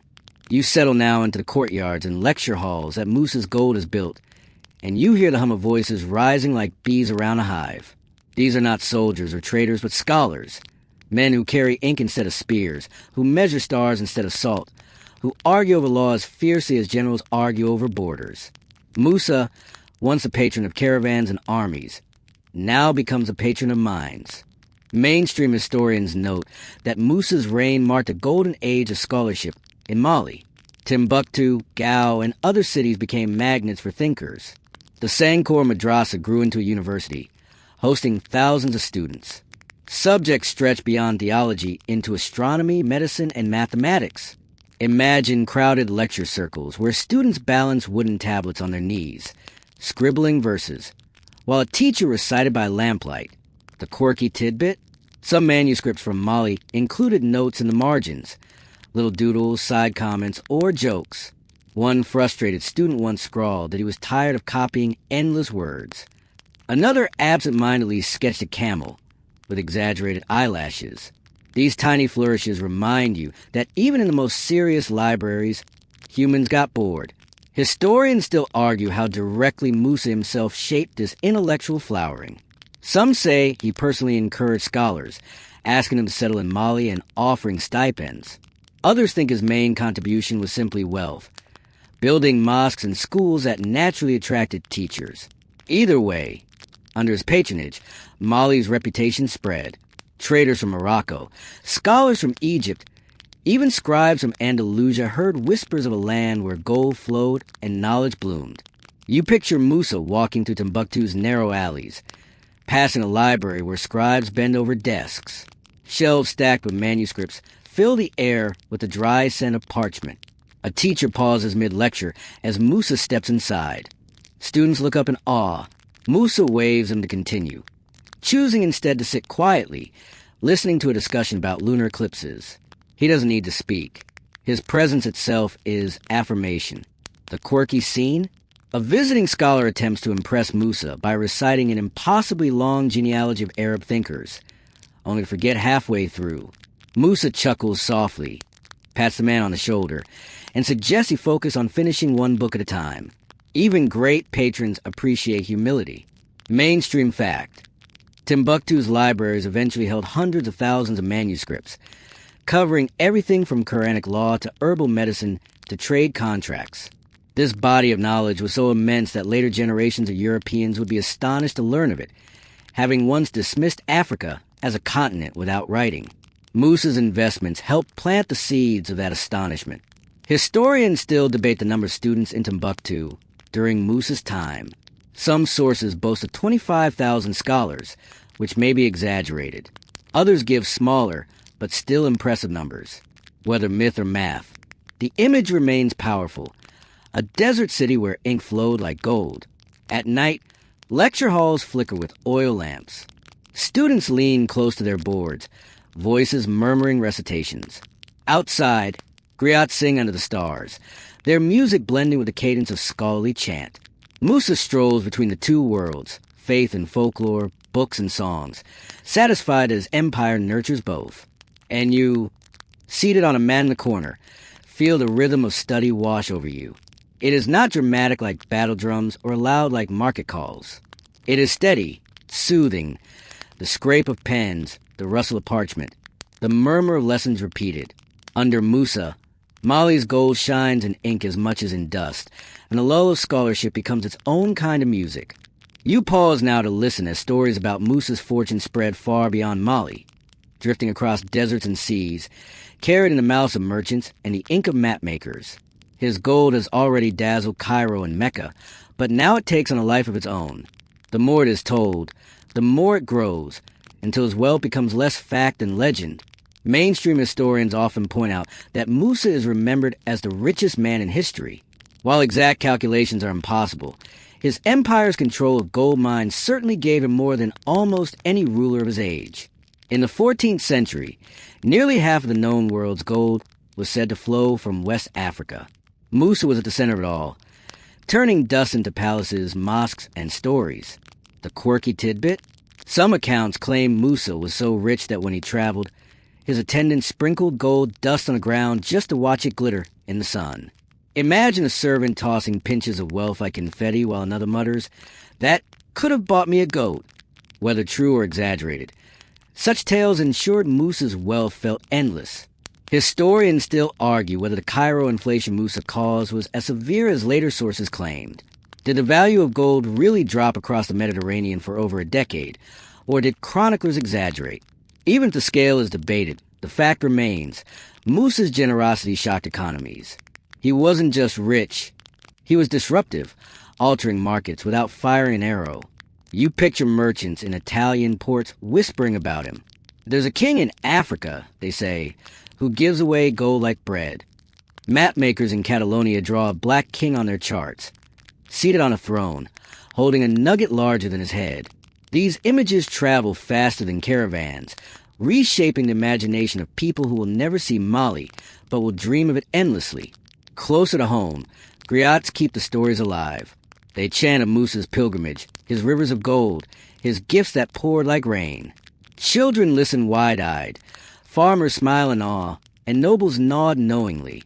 The wealth is real, but the telling of it makes it eternal. The quirky scene? Imagine a European trader hearing the story secondhand and scoffing. "No one can be that rich," he says, until a caravan passes through with sacks of dust so heavy it silences his doubt. Exaggeration meets reality, and both are dazzling. Mainstream fact. Musa's wealth wasn't only about gold. It was about control of mines, trade routes, and markets. He commanded resources that connected sub-Saharan Africa with the Mediterranean and beyond. His riches weren't locked in treasure chests. They flowed like rivers, feeding commerce, funding learning, and dazzling strangers. Historians still debate whether Musa sought this fame intentionally or if it was an accident of generosity. Did he aim to be remembered as the richest king alive, or was he simply living out his faith in culture's traditions of giving? The answer remains elusive, but the result is clear. His wealth became myth, his name synonymous with abundance. At night in Timbuktu, Musa might sit quietly while griots recite verses about his fortune. He listens, half amused, half thoughtful. He knows gold is powerful, but he also knows stories outlast dust. His wealth will be remembered long after the last nugget is spent, because it has become legend. And you, resting on a mat nearby, feel the hypnotic rhythm of those tales. The chant of griots, the sparkle of dust and torchlight, the steady hum of voices repeating his name. It lulls like a cradle song. Musa's wealth is no longer just in the ground or markets. It is in the air, carried like a soft breeze across time. You sit now in a shaded courtyard where Musa listens to disputes not of farmers or traders, but scholars and governors. The empire has grown wealthy and famous. Yet beneath the gold, cracks begin to form, conflicts of loyalty, ambition, and authority. Musa's task is no longer just to dazzle the world. It is to hold his sprawling kingdom together.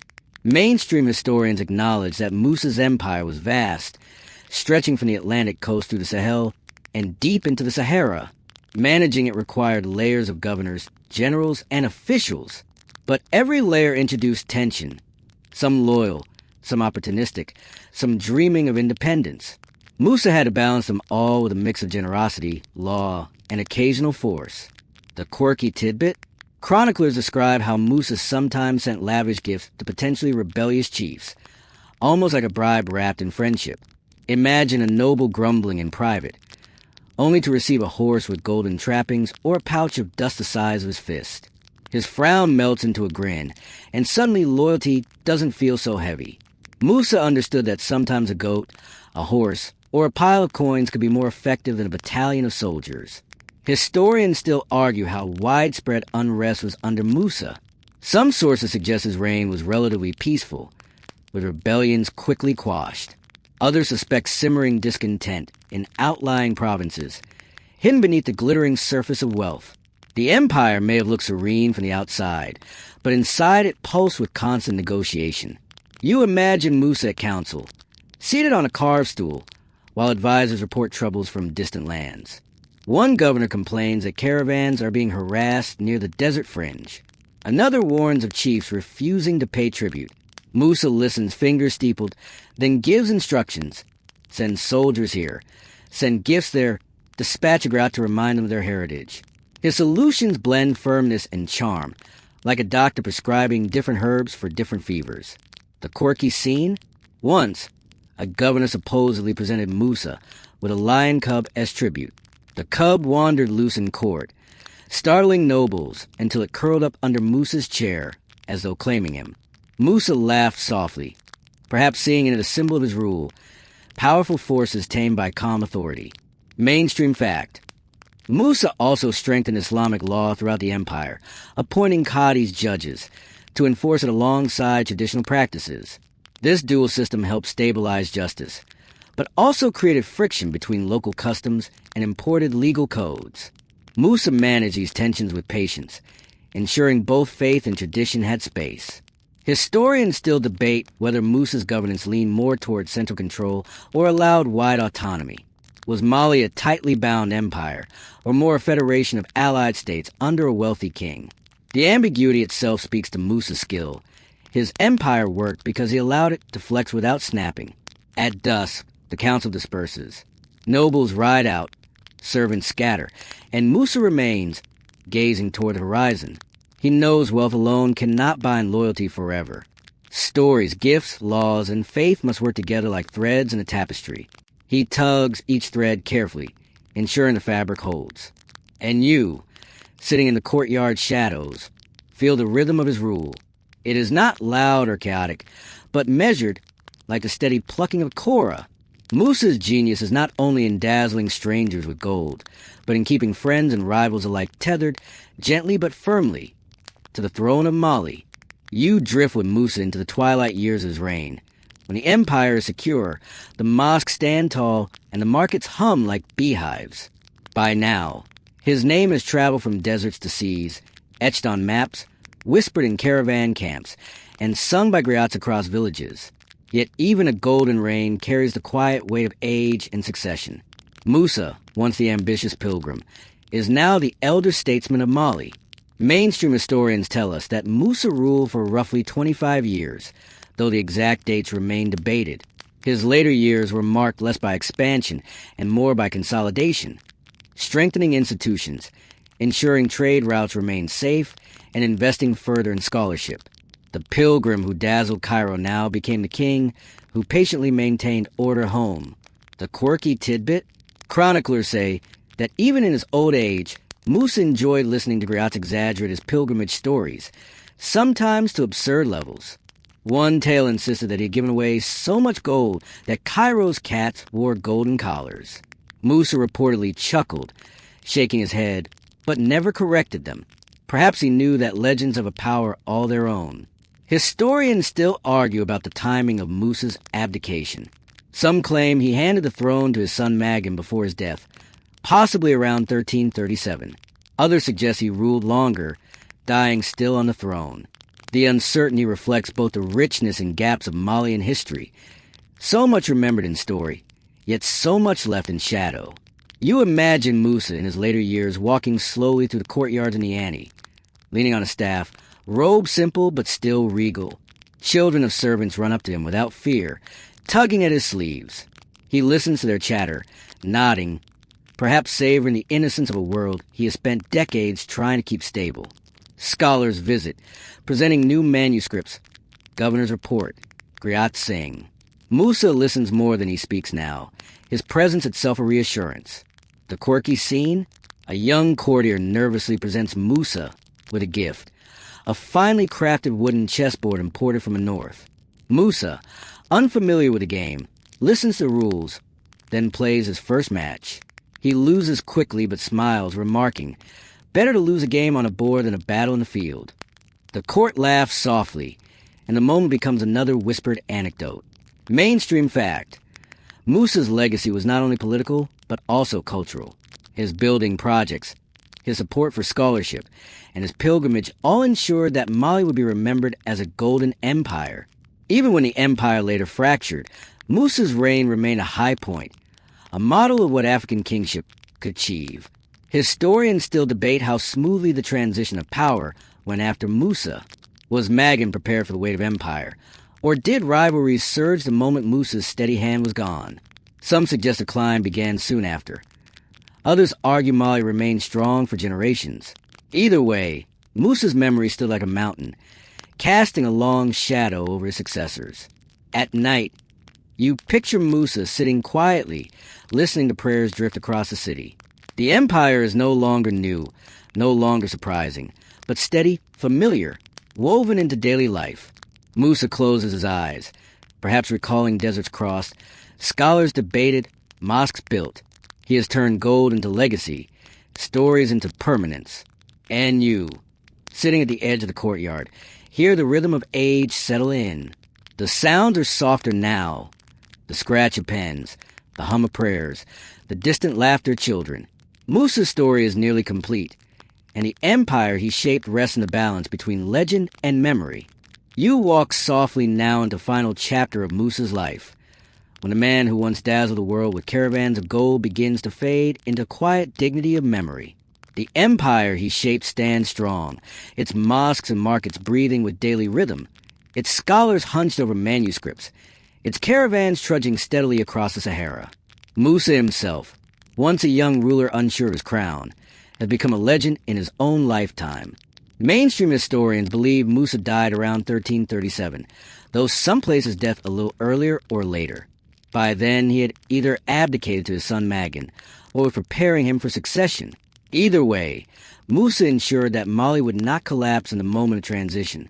His reign had been too careful, too deeply rooted, for the empire to crumble overnight.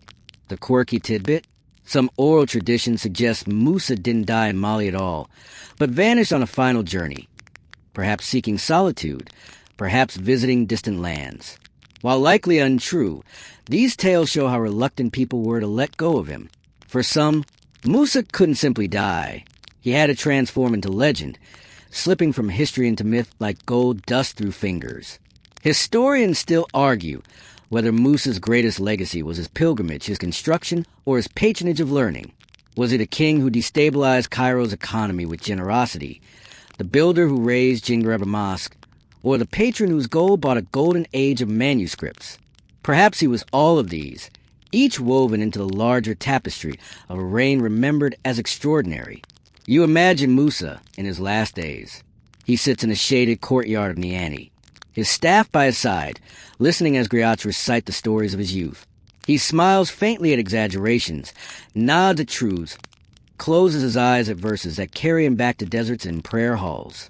Around him, children play, scholars debate, and servants bustle. The empire lives on, even as its Mansa prepares to leave it. The quirky scene?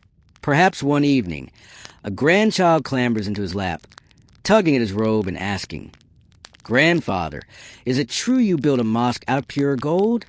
Musa chuckles, shakes his head, and whispers, "No, but the stories will always shine brighter than the truth."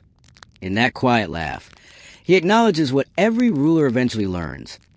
Legacy is half fact, half tale. Mainstream fact.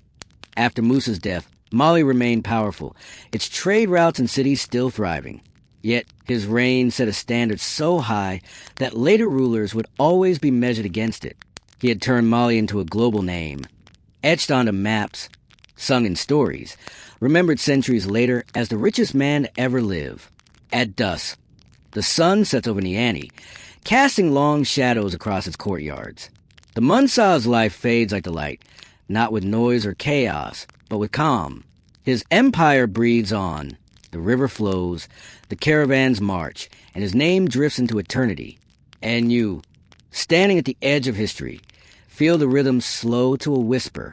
The gold, the mosques, the manuscripts, all remain, but Musa himself is gone, leaving only memory. Yet that memory, shimmering like dust in sunlight, will outlast even stone. So now, as you lie back, the story slows. The noise of markets, the clang of hammers, the chants of pilgrims, all of it drifts further away. Like echoes fading into the desert night, you're left with a gentler rhythm, the hum of a kingdom at rest, the soft hush of history settling. Picture the Niger River, wide and calm beneath a sky washed with stars. Lanterns flicker in Timbuktu's courtyards, where scholars close their books and stretch weary hands. Farmers return home from fields, their footsteps light on sandy paths. In Niani, griots lower their voices, letting their chorus rest against their knees. The empire breathes quietly, steady and alive, even as the Mansa story closes. Imagine the great caravan trails at night. Camels kneeling, bells stilled, fires glowing low against the dunes. Traders murmur a few last words before sleep, and the desert sky bends close, infinite and tender. The gold, the manuscripts, the monuments, they all lie silent, like treasures kept safe in memory. And there, in the soft heart of this empire, Musa's presence lingers, not as a king glittering with ornaments, but as a calm figure watching over his people, leaving behind stories that will drift on like lullabies across centuries. Your breathing slows with the empire's. Each exhale carries you deeper into calm. Each inhale gathers quiet strength. The weight of gold, the bustle of courts, the vastness of deserts, all dissolve, leaving only stillness. So let yourself rest now. Let the rhythm of history fade into sleep, like a torch burning low in a courtyard. Musa's story has been told, and the night stretches gently ahead. Close your eyes. Breathe softly. Drift